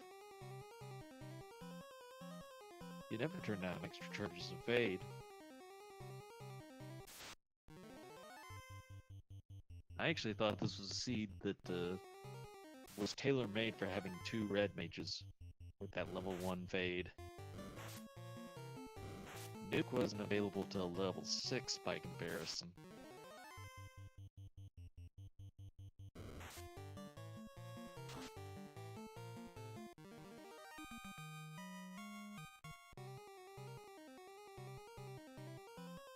That's another spell that made me say this was a seed made for red mages, exit at level 2. I don't know if we ever saw the life spells, though. I did not notice when or if we located them.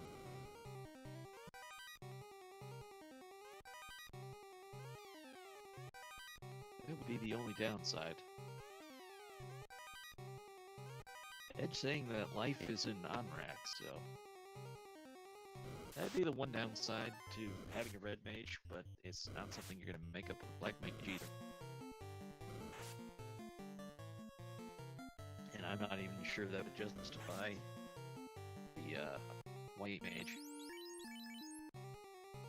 If it's an on-rack, I think it's a 50% chance that it would be castable, but I don't know which slot it's in. If it's in the winnable slot or not. But nobody else has class change, so they'll probably not even check the spell slots here. Fuchsia's got the Ra now. And he will make the quick dive through Earth, entering at 131 and change.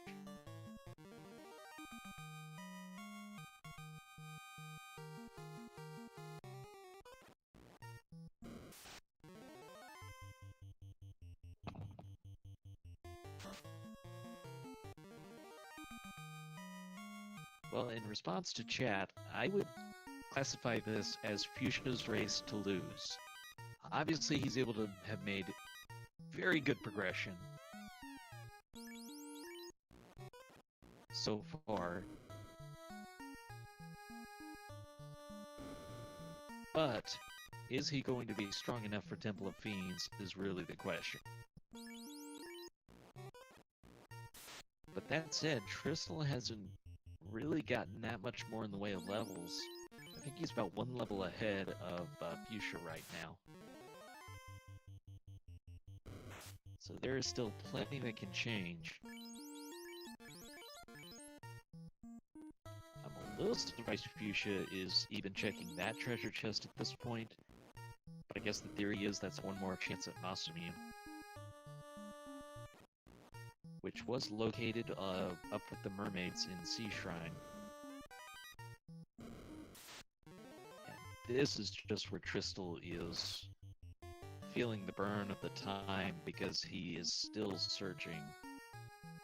Fuchsia did an 8-minute trek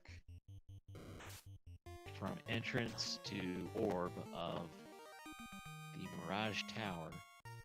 Crystal is working on 6-minute range so far. And that's without being to the upper floors yet. He is in Sky Castle, but the lower floors of it.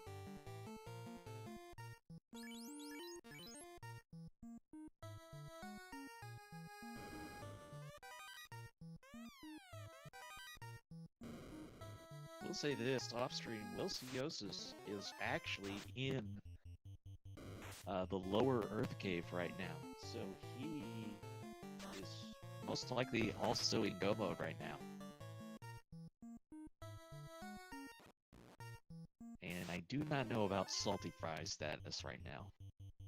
But as far as our featured four go, it is only Fuchsia who has thus far located that tail. It was here in the Earth Cave. Fuchsia was a little more brave. Not only did he dive to the first floor, he dived to the second floor, and that has made all the difference so far.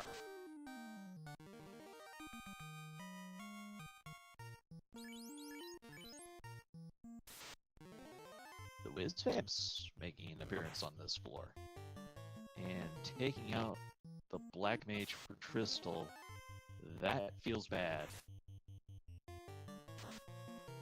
I wonder if Crystal will even try to go to Tiamat with just the two characters, or do you warp out of here, revive the Black Mage, and go through the whole place in like a minute or two, instead of potentially losing the time and levels fighting a Tiamat with only the two party members?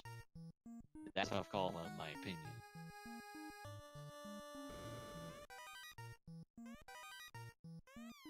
I think it's a call that goes against every instinct you have as a runner. Every instinct tells you, I could probably do this. I could probably beat Tiamat. But the risk-reward calculation in going for it, especially if something happened that took out one of your two party members.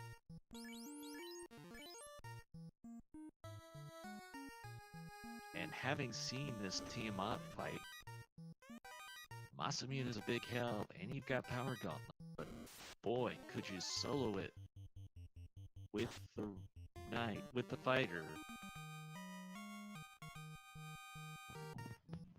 without taking too much damage, and I just don't know. But it looks like Crystal still checking treasures, and is about to get the very unpleasant news that Taylor's not here.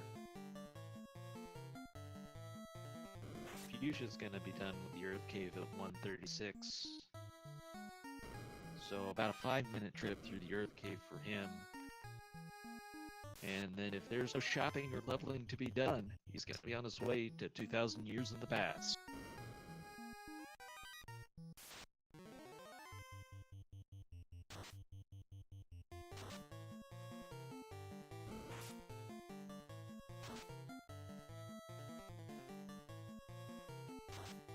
Sho and Minochi, it's still this battle to try and get through the Sea Shrine.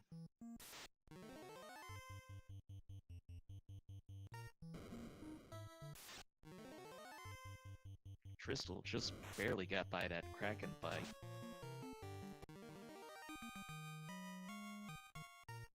And he actually did it without Masamune, which was quite impressive. So I think his fighter would have just been armed with the Sun Sword at that point. But he moved the fighter down, he used Power Gauntlet to get attack up, and it was enough to get past that fight. Minochi's about to go for round 2 here. He did leave the knight, the fighter, up in that #1 spot. Fuchsia's into the past. We'll call that 137.30.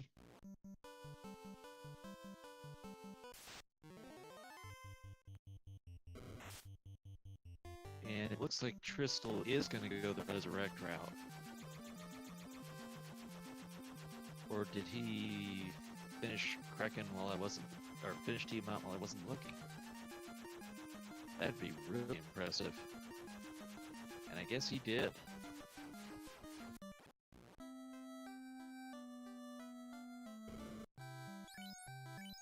So he did it with just the two party members.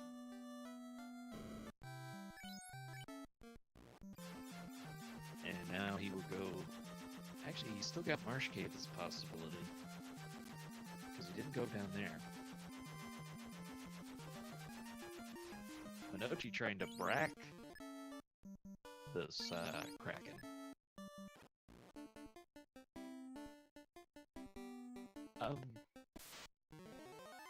I'm not entirely sure what happened to Crystal as I was looking down at Fuchsia entering Temple of Fiends Revisited. He definitely finished all the treasures, so he knows that Taylor was not there as Minochi gets his water orb lit. So that's probably the biggest thing that happened, is Crystal found out that Tail's not there. I don't know if he took on Kraken, because I'd be surprised if he did it that fast. He is Tristal, though, so I don't want to doubt him. I just haven't seen his orb count to be sure.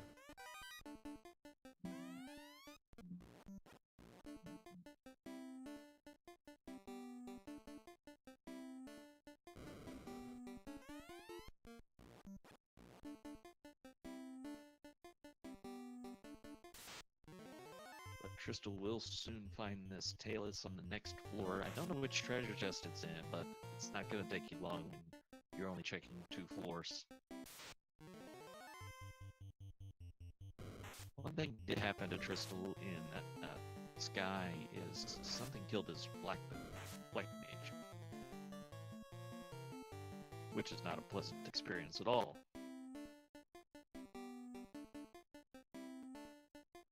Lots of unrunnable encounters in Temple of Fiends Revisited. That's what Fuchsia is seeing now, and Tristal has just located the tail at 1 hour 40 minutes. And I mean, by contrast, that's probably about an hour behind when Fuchsia found it. That's not a time loss directly, but the time loss is built into the dungeons and how much Tristal had to explore versus what Fuchsia didn't need to do.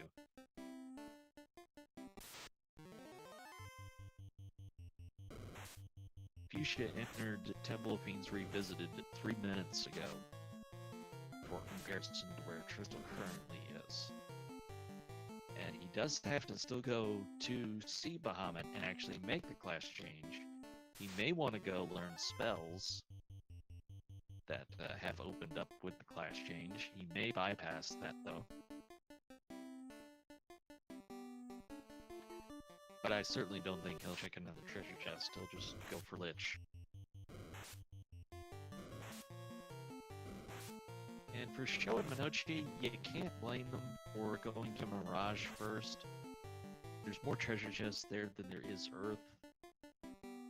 So it feels like the right play. Statistically, it's just not one that worked out for them.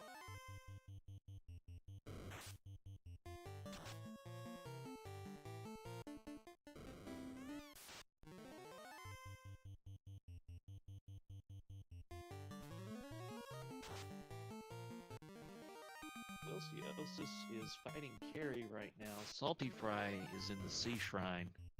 Just to update you on our 2 runners that are off stream. And this is where it's really going to show up for Sho and Minochi that they don't have the tail when they've got to go through all these treasure chests and check them like Tristal did.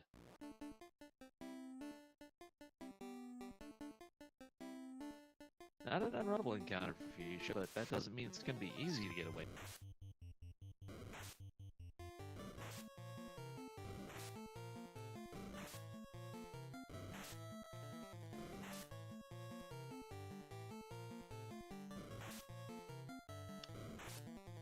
And Files has joined us here, so just for you, Files, let me kind of run down what happened. Early in this game, Fuchsia decided to dive the Earth Cave on the 2nd floor of Earth Cave. Not first, but he dove to the 2nd floor and found the tail. So he's had that advantage for this entire game. Tristal only just found the tail about 2 minutes ago. So this still stands as Fuchsia's race to lose, but nothing is certain yet. We've still got the 4 fiends to get past. No Warmack sightings today. We're greatly disappointed in that. Although still a chance for that to change. Sho and Minochi could still run into one. But Lich becomes the first of our Fiends Revisited to get past. Opens with a Fire 3. So if you're not familiar, all of these bosses, the 4 Fiends Revisited, plus Warmack, plus Chaos, all share one pool. In that pool is all the spells, all the skills, all the abilities that the 3 of them have. That the 3 categories have. So, there's Nuke in that pool, there's 4 Nuclears in that pool, there's Crack, there's Swirl, there's Tornado, there's all kinds of nasty stuff that you can run into in any one of these fights. But what you hope is, you killed Lich, and he was stacked with all the nasty stuff. Or Warmack had it. and you never saw Warmech at all. Orb for Tristle. I believe that's his last. I didn't get a look, it went by too fast. That's one of the things Tristle does so well, is he's just so good at his menuing that that's a lot of sneaky time save you can do in any seed.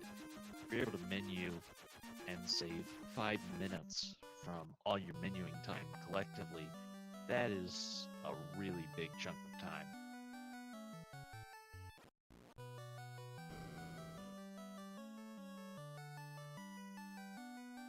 Minochi working through the Sky Castle, so is Sho. Tristle now has his class change. He only has 3 orbs, so I think what happened is he did nope out of Sky, not having his Black Mage alive.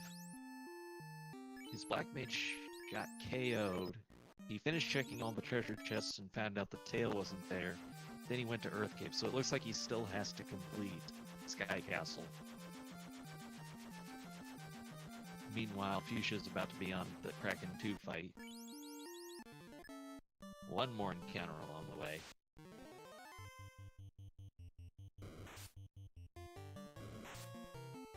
And here we go, Kraken 2. Did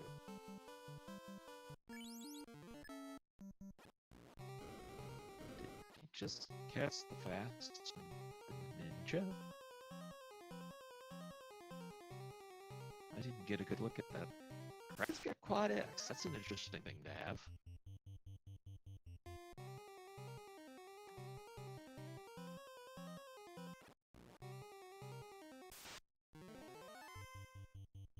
Question: how was the early part of the encounter table?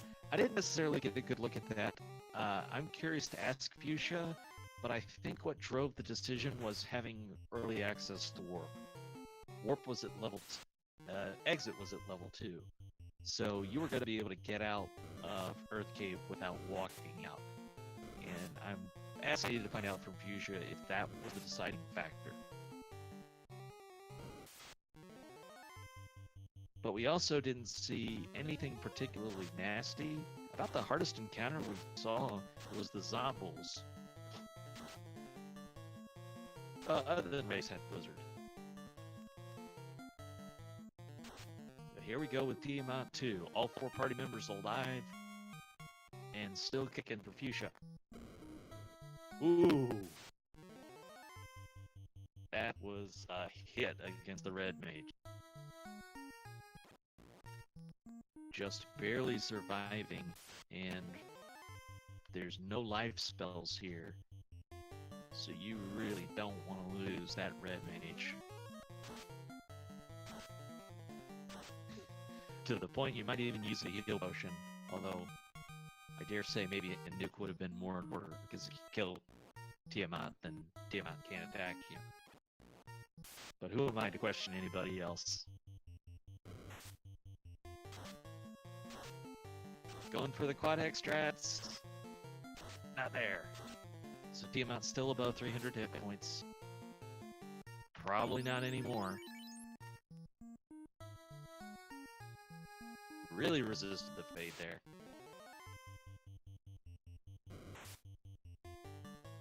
If you do Quad X again, I think it'll work this time. Just based on, ooh, lost the Black Mage. Wow, that Tiamat has a lot of hit points. Only 220% stats, but boy, that can be a lot of hit points with the Kraken 2, Tiamat 2, and Chaos. But he's through. He is through, but minus the Black Mage.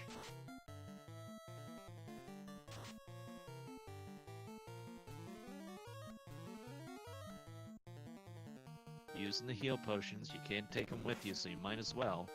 And I'm a big proponent of don't take a step off that tile until you have healed the full. Alright. I've said it for a while. Fuchsia's race to lose. 148.50. The fight begins.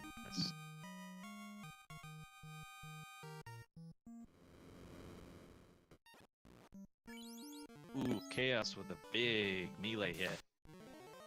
We've not seen any of the nasty skills or spells that could be out there.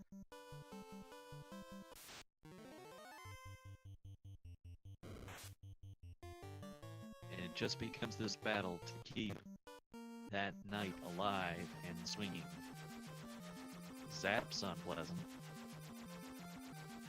I'm not sure if you should have took the time to move through. There's Nuke! Oh my! All you can do is hold A and hope. But it's not to be. Fuchsia takes the white to 149 for birdie.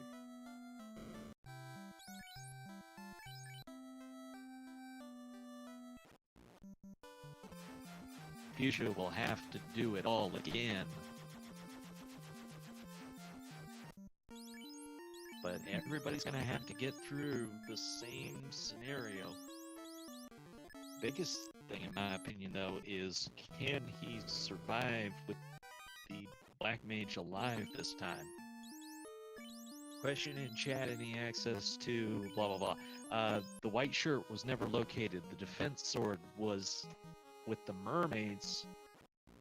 So Fuchsia did not see the mermaid's treasure. He doesn't have the Masamune, and he doesn't have the white shirt. The defense, that is. Nobody has the white shirt. Tristel is going in here with the defense, with the Masamune, so he is actually better equipped for that chaos fight than Fuchsia was.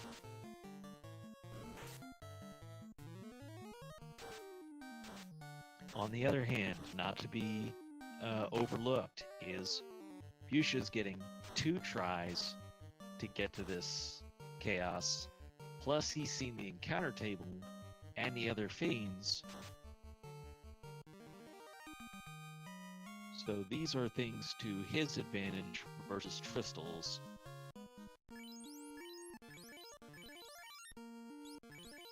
And sometimes they just need multiple tries at it. Show, meanwhile, has lit the air orb, and Minochi has been the only runner to take this bait down to Crown-Locked Marsh, which I think is where the white shirt has to be at this point.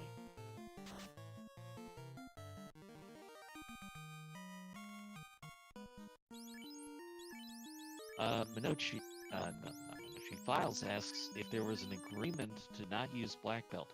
No, there wasn't, but experience is only 2 times, and stats are only 220%, so Tristel tried the high grind Black Belt strats last night, and then you see what his party name is today. That's what he thinks after having tried that strategy. Fuchsia has left Temple of Venus.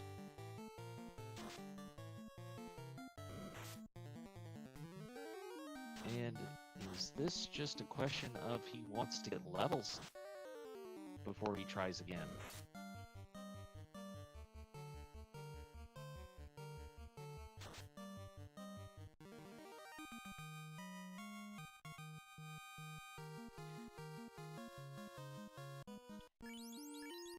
Well, it's a case where more party members are going to help you. We know that Tiamat 2 is really high on it.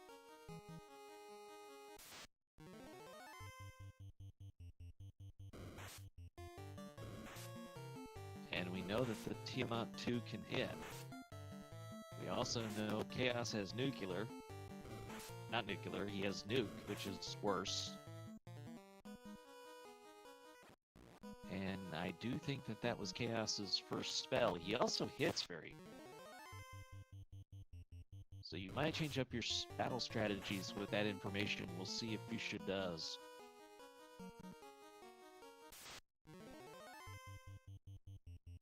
I didn't see Minochi pick up the white shirt, but chat's saying that it was in Marsh Basement. That doesn't surprise me because I think between all the runners we did full clear the treasures, so it had to be there. But Minochi's gonna be the only runner who finds it. Because everybody else did Earth Cave before they did Marsh looking for the tail. Fuchsia can't go looking for it because he's still got the treasures of the Mermaid Side Sea Shrine, which he's not going to go back for. He also didn't check all of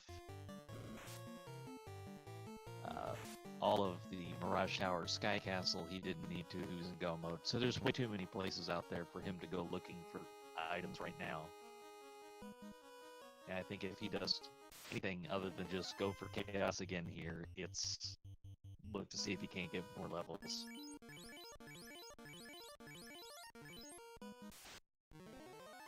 We didn't see too much ugliness out of either Lich or Carry, you know, other than the standard, but skill spell wise, we didn't notice anything bad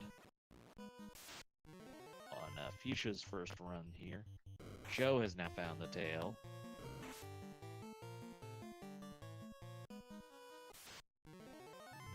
So he's in go mode. Looks like Fuchsia is taking the experience from some of these fights. Does he feel like he has enough, or does he want... I don't know what his goals are. It might be to make sure he's getting optimized hits from that Excalibur. If you're not sure what levels you need, you can always check the Knight's level and divide it by 32 to see if you're at a hit or near it. If you just know your multiples, 32, 64, 96, 128, you can sit there and work it out. Are you close to another hit or not?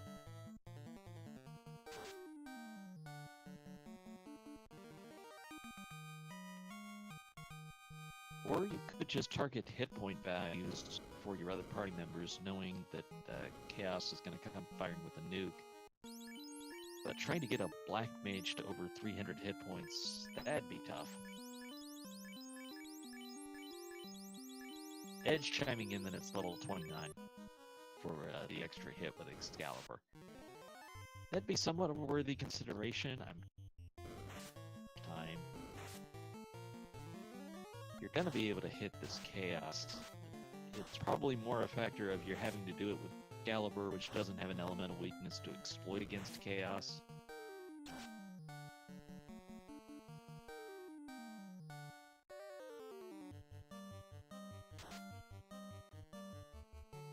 And these waters are giving Crystal business. He lost his Black Mage against them instead of even getting to Tiamat. Which feels bad, but you just have to trudge on into the unknown and hope that something's easy.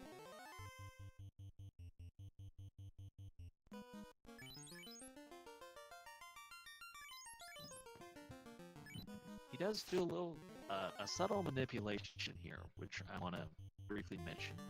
By moving that down character to the second spot, not splot, splot is what the Black Mage is actually doing. Whoa, 12 hits for 700 damage, so much for okay.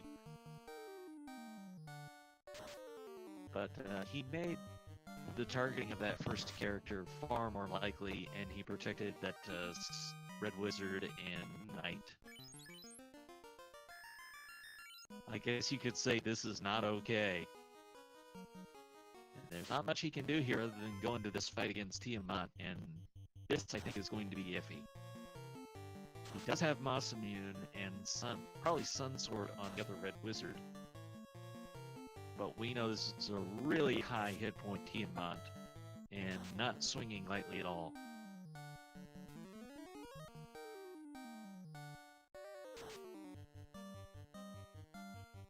And if this Tiamat takes out either party member, it's going to be really hard against Chaos.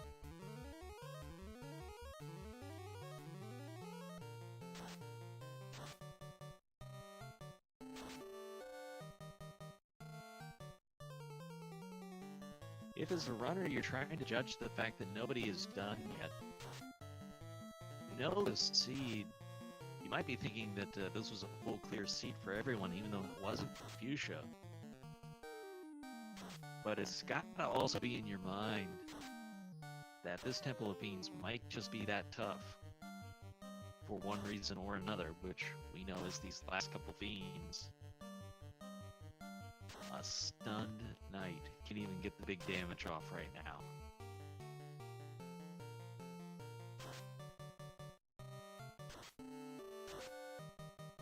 But still staying alive is Tristal.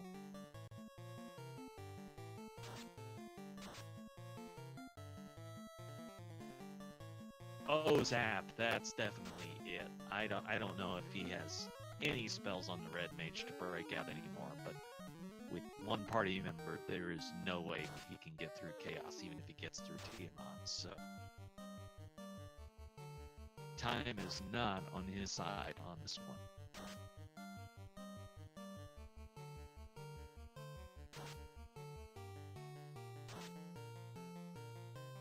I'm not sure if that was zapped through a ribbon.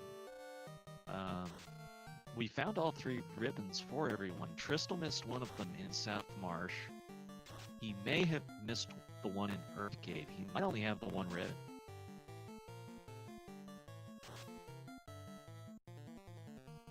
Meanwhile, Fuchsia's investment in gaining these levels is absolutely to his advantage now. The only way it could have backfired was if Tristal was somehow able to clear out Temple of Fiends. And even if he somehow gets past this Tiamat, I just don't see any way he could get past Chaos. Also, I haven't watched his inventory to see if he got the second ribbon cave. I know he doesn't have 3, but the life is official.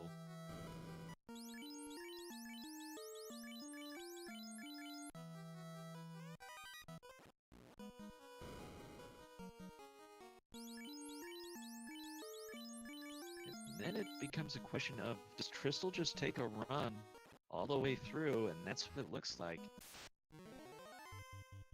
And it looks like Fuchsia might be on a run now. Fuchsia's took the time to get levels. I think that was a 5-minute experience grind. And there's a lot of experience to be had in Temple of Fiends Revisited. Meanwhile, Sho is here. And if Sho gets a better run through this place, this win is still on the table for anybody. The runners with the most to gain are Minochi and Tristal. They're trying to get a share of the lead. Artea already putting up his 0 for this round. With no Artea in this race, it obviously represents the best chance for either one of them to secure a 0 and secure a playoff needed to decide the league championship.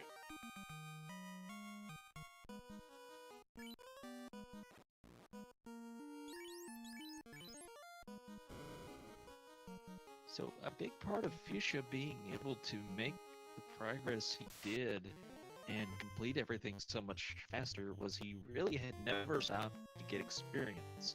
He did a little bit at the Blue Dragon at Skycast,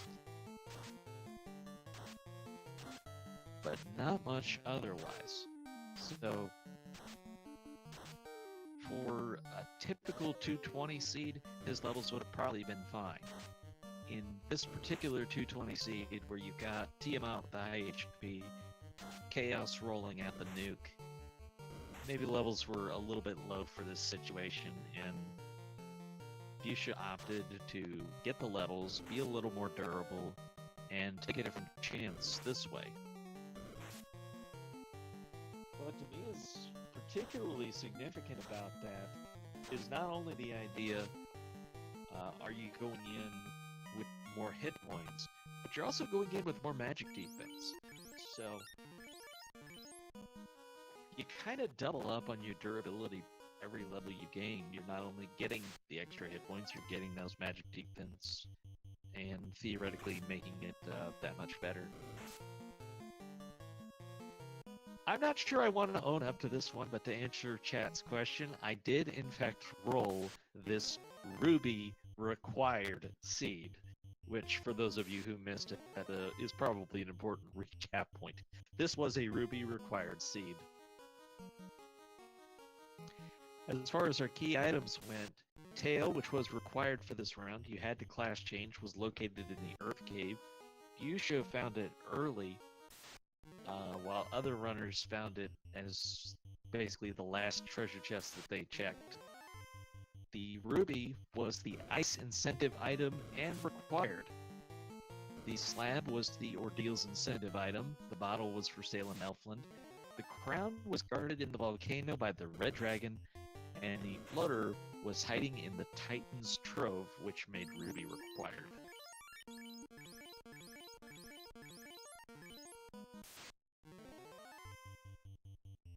So the progress of this seed has all been about Fuchsia. Fuchsia was minutes ahead of everybody, by about 5 minutes at least, over Tristal, who has been his closest competitor for most of it.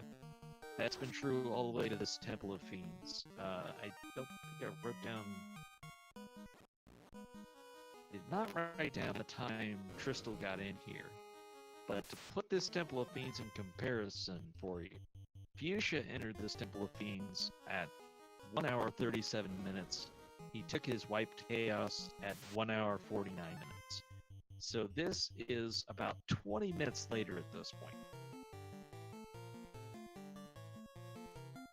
And really because those last 3 fiends are so difficult. Although in Tristal's case, it wasn't even a fiend, it was the water encounter that messed up his party by killing his black wizard.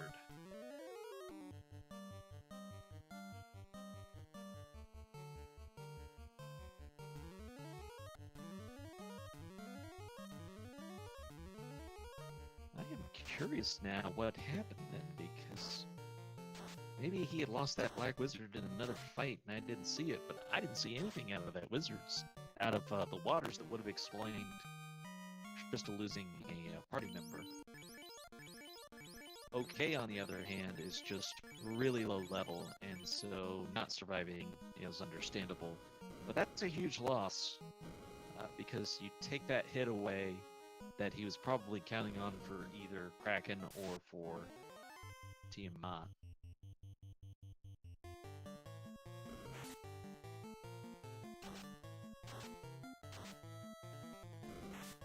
I did not math, thank you very much. That was just time. It's just a statement of fact as to times. I didn't try to do any statistical breakdowns, thank you very much. For those who don't know, I'm well known for saying don't try to do math live on Twitch, it's just not going to go well.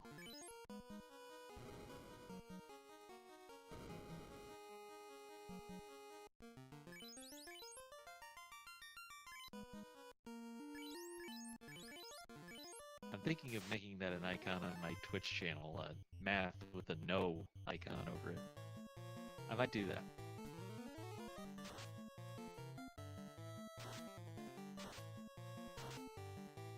Alright, Tristal is back here against Tiamat. He's only got the 2 party members, Kraken, he's only got the 2 party members, but he is through, which means he still has a chance.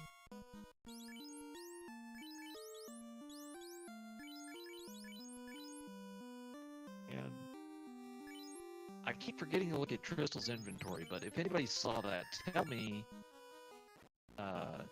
if Tristal had a second ribbon, because that's what I'm not sure of, is if he got the one. Oh my!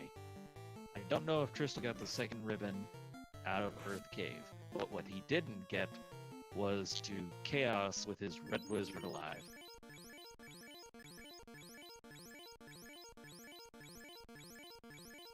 This is quite the challenge, but I agree with Tristal's decision to at least take a shot. If you've got the ribbon, the defense, the power gauntlet, which I'm not even sure he's seen a hit from this Tiamat. But he's got Mouse Immune, 2 power gauntlet strikes, and you might be able to get through it. You've still got defense sword.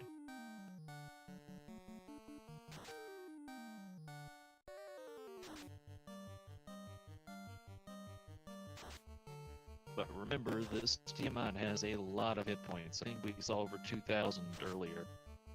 There he takes the hit from Tiamat, which might have been the first melee he saw. And there's a wipe. You can imagine roughly Tristal's reaction, but it looks like he's going straight through, or is he gonna get experience on this first floor? Fuchsia has left. What is Fuchsia hoping to do now? Are you gonna go somewhere to grind? Are you brave enough to invest that time?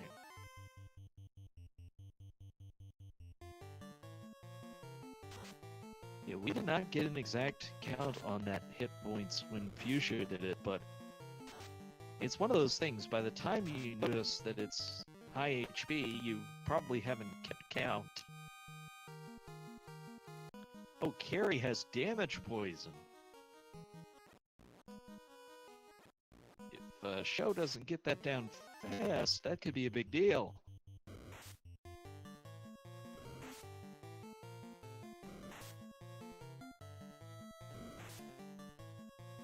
Okay, looks like Fuchsia has re-equipped and is gonna try this again.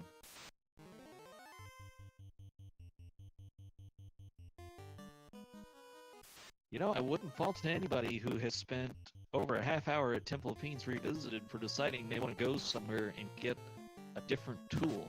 And that tool might be levels, it might be pro rings, it might be gold bracelets, it might be anything you think that gives you just a little bit more of an advantage. Like in Tristal's case, I absolutely would get okay some more levels with that Excalibur, because you could get level 15, 16 pretty fast, and then have a huge damage boost with Excalibur. It could add 200-300 damage potentially against the Fiends and make the whole thing that much safer.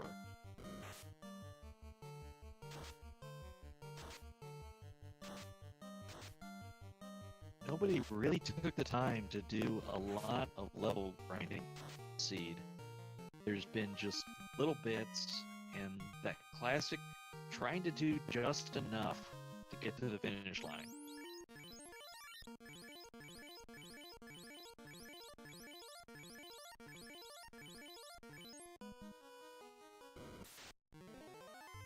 A high five between Tristal and Fuchsia here against the Phantom.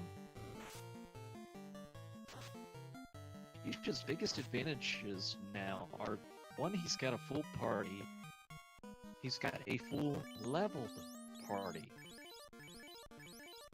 Tristal did the 3-man strats basically the entire game, so OK just doesn't have enough levels to be durable or to be a damage dealer. And that is going to be a clear disadvantage against these elements.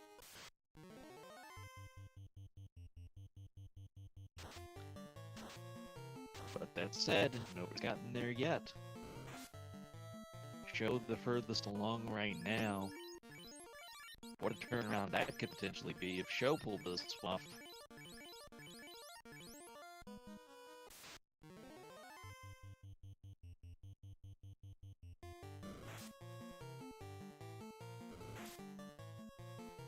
So again, just for context, our first runner to get to this Temple of Fiends was Fuchsia.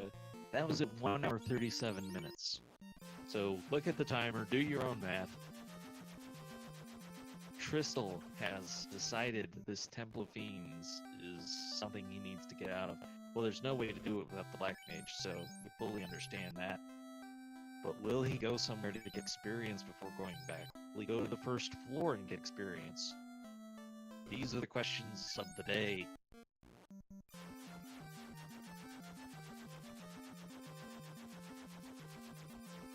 I honestly think the play for Tristal might have been leave the black belt down, level okay with just the 3 people.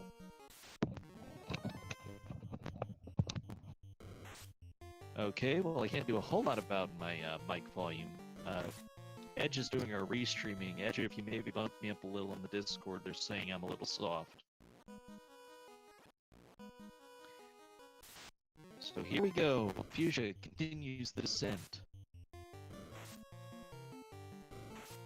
into the horrors that is this Temple of Fiends Revisited. Working on the fire floor now. Sho is the first along of our featured runners. He is against this Kraken fight.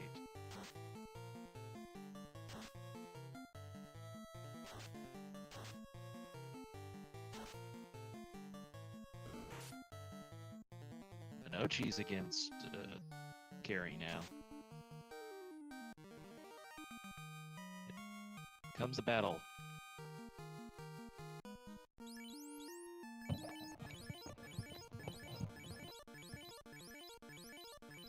Alright, Phantom.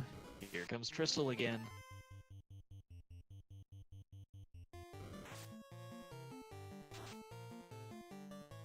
And Tristle's through there.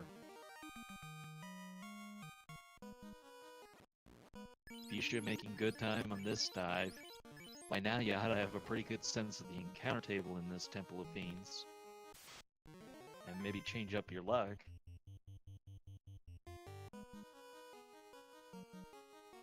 But no show with 3 party members alive going to Tiamat. We'll see how that goes. But not his knight. So that doesn't look good for this fight. We've seen melee hits from both this Tiamat and from Chaos himself that say squishy party members will not do well.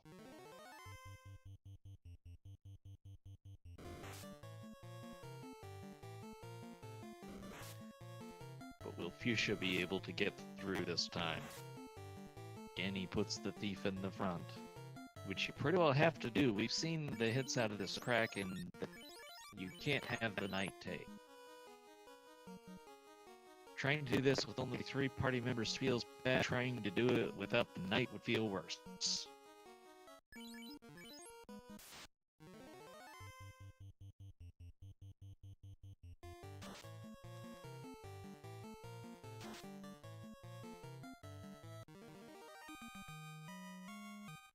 Looks like Show is down to 2 party members still trying to make things happen against this Tiamat.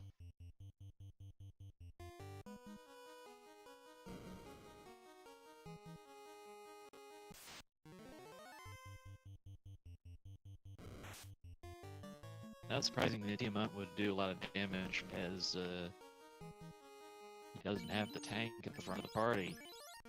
It's where you hope that Tiamat's gonna stick to spells and skills instead of actually attacking, because he'll one-shot the ninja or red mage most likely if there's a hit.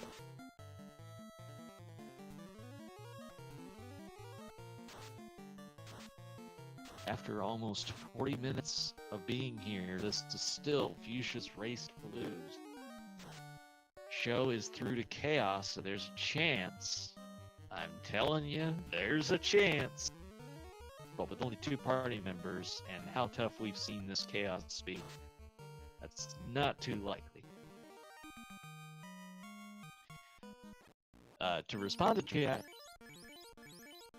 Show has a chance as long as he's got the ability to cast Bane. Also, question in chat, have we seen Chaos yet?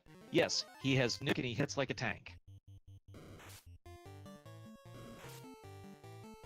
His melee hits are not to be trifled with, and apparently he has Thunder for good measure, but Show should have a couple ribbons and not be too afraid of that.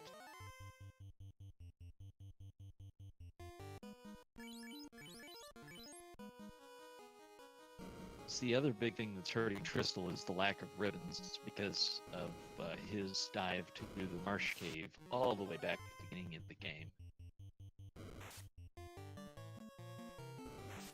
Oh, Show just barely alive. We do not know how many hit points this Chaos has, and we won't find out this time because Show is not going to make it. The big battle for Fuchsia here. Can you get through here with at least 3 people alive? Zap comes out from Tiamat, but Tiamat is down, and Fuchsia is now in the best position we've seen yet to take on Chaos.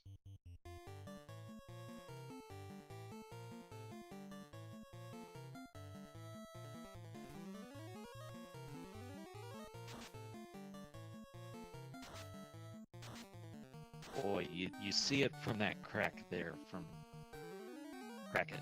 Taking out OK and no, and that is just the position that Tristle is in without those ribbons. This is not a good seed to have a lack of ribbons. Zap comes out to play from Kraken and takes out the Black Mage. Wow, There's the nuke. And takes out the red mage. He's down to just a knight. And this is an Excalibur-equipped knight. This is not the Moss immune, which is Fuchsia's disadvantage in this situation. Very good hits, though. Is it going to be enough? Ooh! Barely alive. He did it! He did it! At the buzzer with... Is that 19? 19 hit points left. Fuchsia is our winner. First place time, 2 hours, 19 minutes, 35 seconds. Chat, spam your GGs. Spam them. This is a well-earned one, Fuchsia.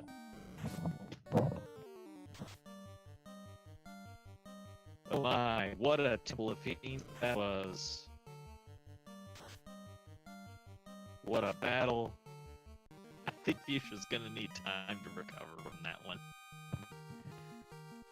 Fuchsia usually likes to take a minute or two after a race before joining us for an interview anyway, so that's not surprising. And I still think a lot of this comes down to Fuchsia's earliest routing decision. Getting that tail early gave Fuchsia that much more time in Temple of Fiends. He was the first one to get all the way to Chaos. Doing so, he found out what that fight was, and then he made the decision, I need more levels. He got those levels on the early floors of Temple of Fiends, and then he was able to go back in and take his chances again faster than some of the other runners were even able to get through the first time. And meanwhile, the rest of the runners are still having trouble getting past Tiamat. Tristal down to just the knight this time. That is a better position than he's been in. But still not a good one. So for Tristal and Minochi, they are denied. They will be able to get their 0 today. They will still be searching for a win or a 0. Wow, 6 hits for 1,000 damage against Tiamat. That is a hit, but boy, feels bad going against Chaos with only the one knight.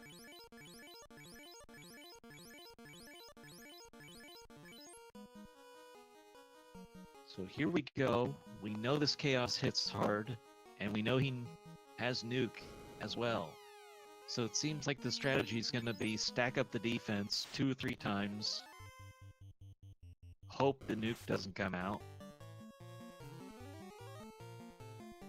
He pretty much has to heal.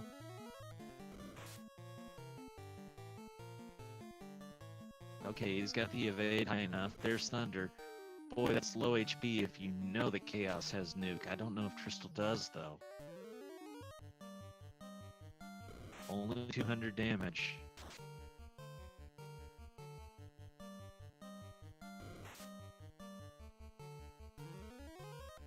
Is that Fuchsia? Might need to get the Discord working for him first, but he is in the chat now. Tristal takes the light to Chaos.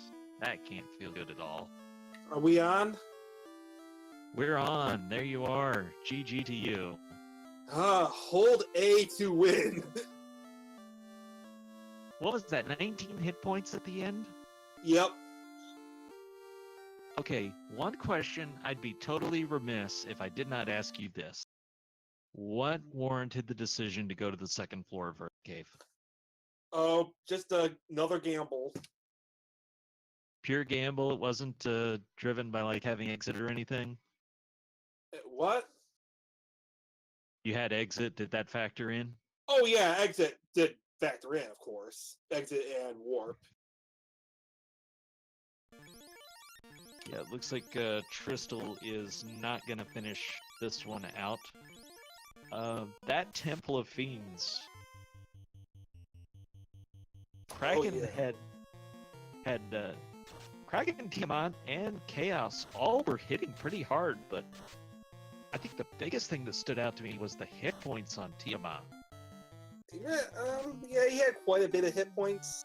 Chaos didn't have that many, but he had high evade.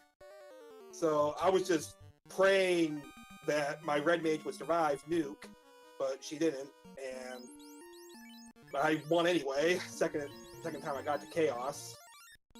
Well, you probably saw this if you were watching me on stream. I was exiting out of Temple of Fiends to save my experience gains because I came in at a pretty low level.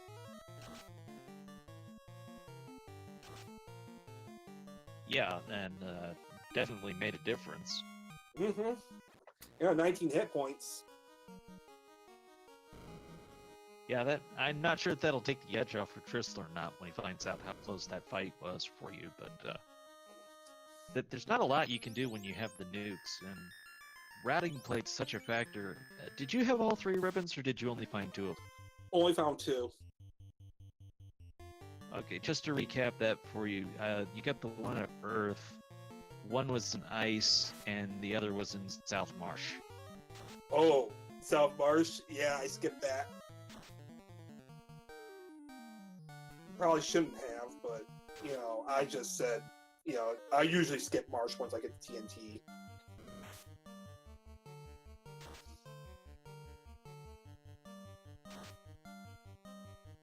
So you have your win in this round of the league. Obviously, it's not able to improve any further. You still gonna go for another one, or? Oh yeah, I like this round. It's a lot of fun. Even when it's Ruby required? What? There's a Ruby required seed. Oh yeah, it was a Ruby required seed. We finally had one in the league. I don't think that's come up yet. Oh, we had a couple, I think. I think we had one in stage 4, I think it was.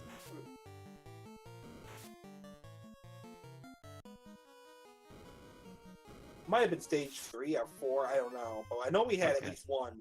I know we had at least one Ruby required seed. Well, any other thoughts or anything standing out to you about this one?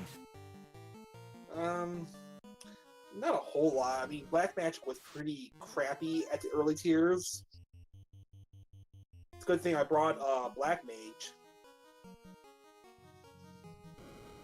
Yeah, I was actually wondering with the level 1 Fade if this wasn't a seed made for having 2 red mages instead.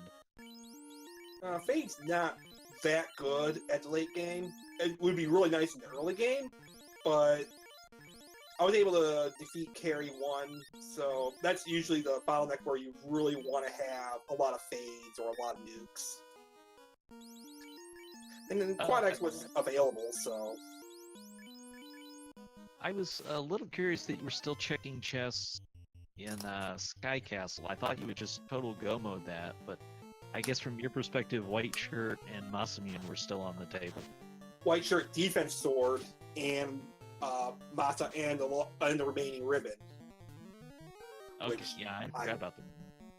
Oh, Mono takes the business into the nuke.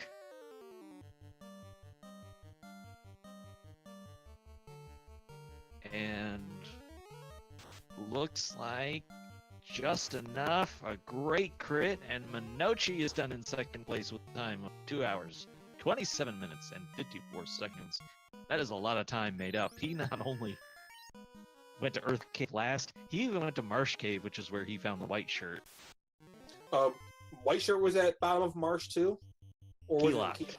Keylocked. Keylocked Marsh. I was about to go to Keylock Marsh, but then I remembered, Earth is a required dungeon, so might as well do that first. So I did Titans, found the floater, and yeah, I was more or less done with checking chests. I'd check a few that were along the way, and I did a little checking in Sky because I was looking for levels. Because I downed my Thief. I wanted to get to level 20 or so, and I didn't want to do a grind.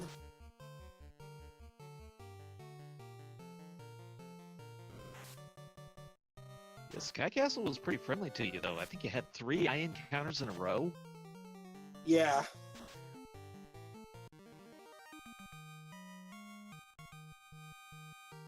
But don't ask me what I have for breakfast in the morning. But I can remember you had 3 eye encounters. Go figure. Yeah, I had 3 eye encounters in a row. Oh, is that Mono joining us?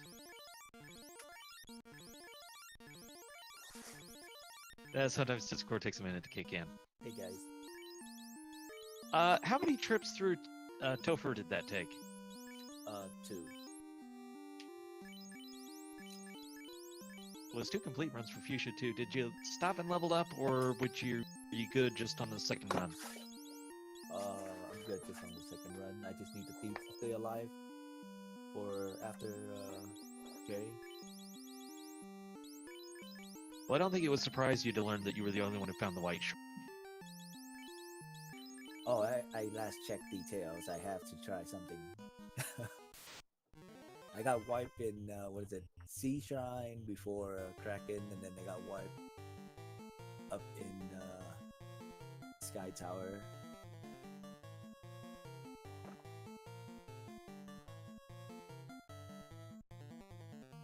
So I lost to see about Show's progress. He's gonna get through Kraken 2 and make the trek on to Tiamat.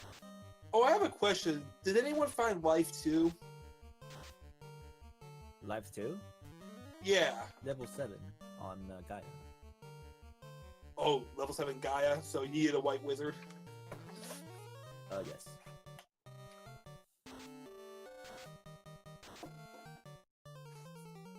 Yeah, one of those that could have made a difference. It just wasn't available. Well, Life was available at level 7, but you need like level 27 or something ridiculous to get Red Mage to cast it. No, I have one cast at level 7, I think. Level 21, was it? No, 22. You get one cast of it. If you have a white mage, but if you have a red mage, they don't get level 7 for a while. Oh yeah, that's right. I got level 6. Never mind. Oh, going for the Bane Sword strats against Tiamat. That could pay off. He rolled up there on the HP today. What was the biggest hit you saw out of Kraken? He didn't hit me. That was fun. He gave my fighter in one run, my knight in one of the runs, so I had to exit out. Oh, the Zap is just doing a number on people today. Show has lost his Black Mage. Did see a peak of, I think, 13 hits for 700 damage. Yeah, I think I got like 11, it was like 11 or 13 hits for like 800 damage. So rip my knight. And not much you could do about that. I was surprised no one gambled on Marsh after they checked Sky Tower. Fuchsia was already in go mode. He got the tail early. Oh no, I mean like when you look at the time, no one's that done yet. So it's like you can try it out and see if the tail was in last 3 chests in March. Let's see. For Tristle, he would have had to also go. Well, he would have had to have done all of the Southern Marsh. Fuchsia had go-moded Sea Shrine and Sky, so there was just no way to go back and do all that.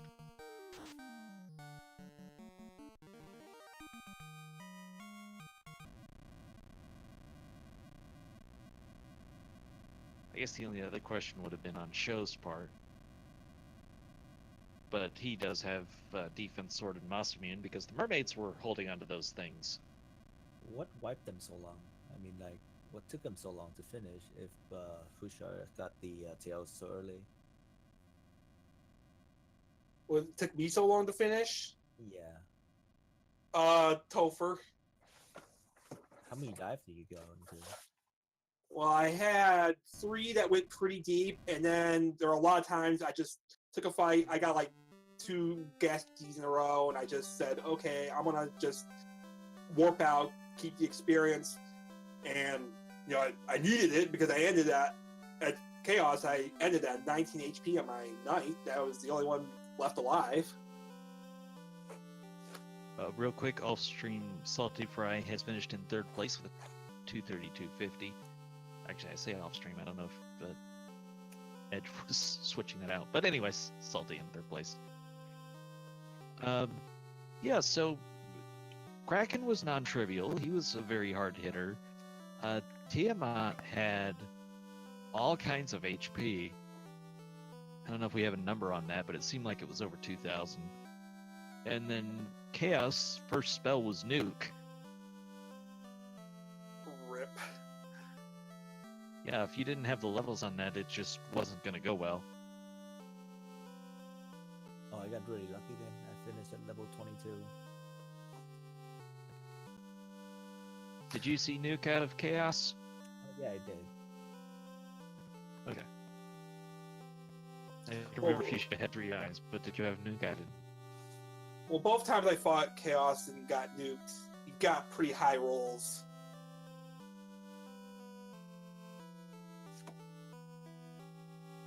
And I didn't have a defense sword, so anytime Chaos meleeed, it was pretty dangerous. Oh, Yeah, okay. I got all a three of the defense last sword. 3. All 3 of those last 3 really had high attack. And no white Well, shirt, no defense. For me, anyway. I mean, I think some people have the defense sword, but I don't have. Defense was with Masamune with the mermaids, so everybody who didn't have tail checked that. It probably would have been faster if I did. If I didn't do Earth in that case, with all the wiping and Topher. And it looks like Sho has made the decision not to continue. Kind of past the point where he could get a good score anyways. We still have Will battling on, so maybe we'll stick with this for a little bit and see what he's able to do. Any other thoughts about the seed or about the league in general? Not much. Yeah, I blame Triton for all my wipe right there. Like No, it's all 5 Maya's fault. wipes. He should have rolled the seed. And because Maya didn't roll the seed, that's what happened. So it's all Maya's fault. That was pretty bad. They rolled pretty high. Everything attacked like really hard. I mean, going back to round 8, going to kill Chaos is pretty fun. Damn it, I always run south there. Especially when you gotta this find the level. tails. That Phantom game.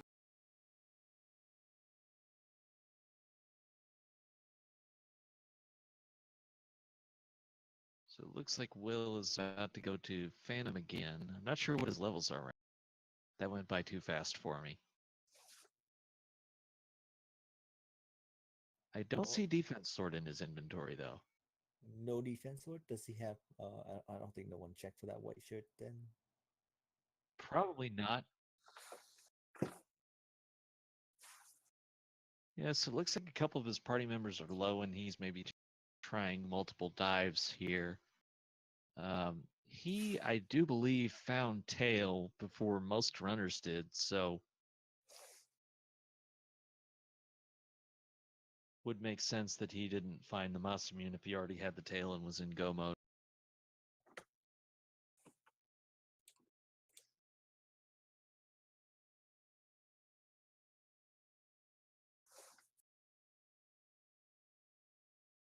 Well, at least I had everything. That's great for full clearing the game. You did. You are, I think, the only one who truly full.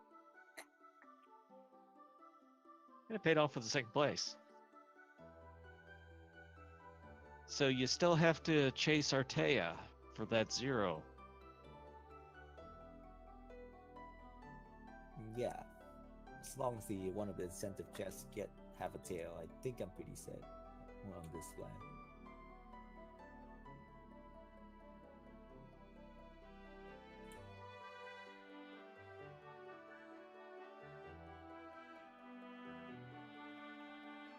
Alright, so maybe at this point, Will's best play is just seeing if he can get experience in Temple of Fiends level up a little more before he dives in further.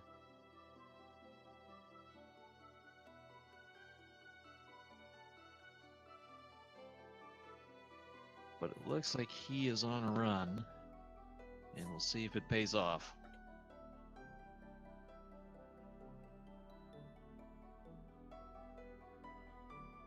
I don't think Will is leveling.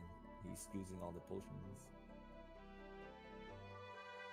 Yeah, I don't think he'd go past the Phantom floor if he were looking for experience instead of trying a run. I'm not even sure you'd go to the fandom first.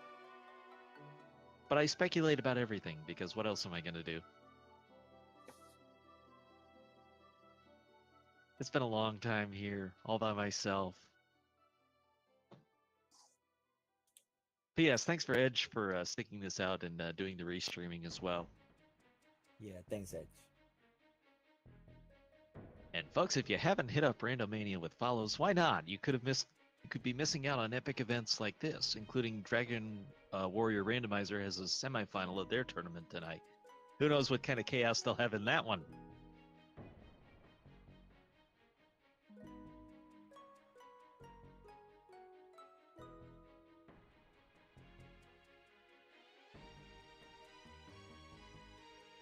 Okay, so I believe what we're going to do is go ahead and wrap this up.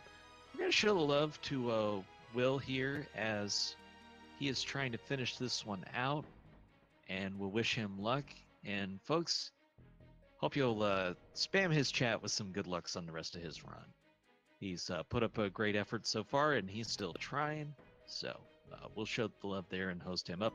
Thanks, Randomania, for hosting us today. Thank you, each of you who have watched, and I hope you have a great rest of the day. Bye.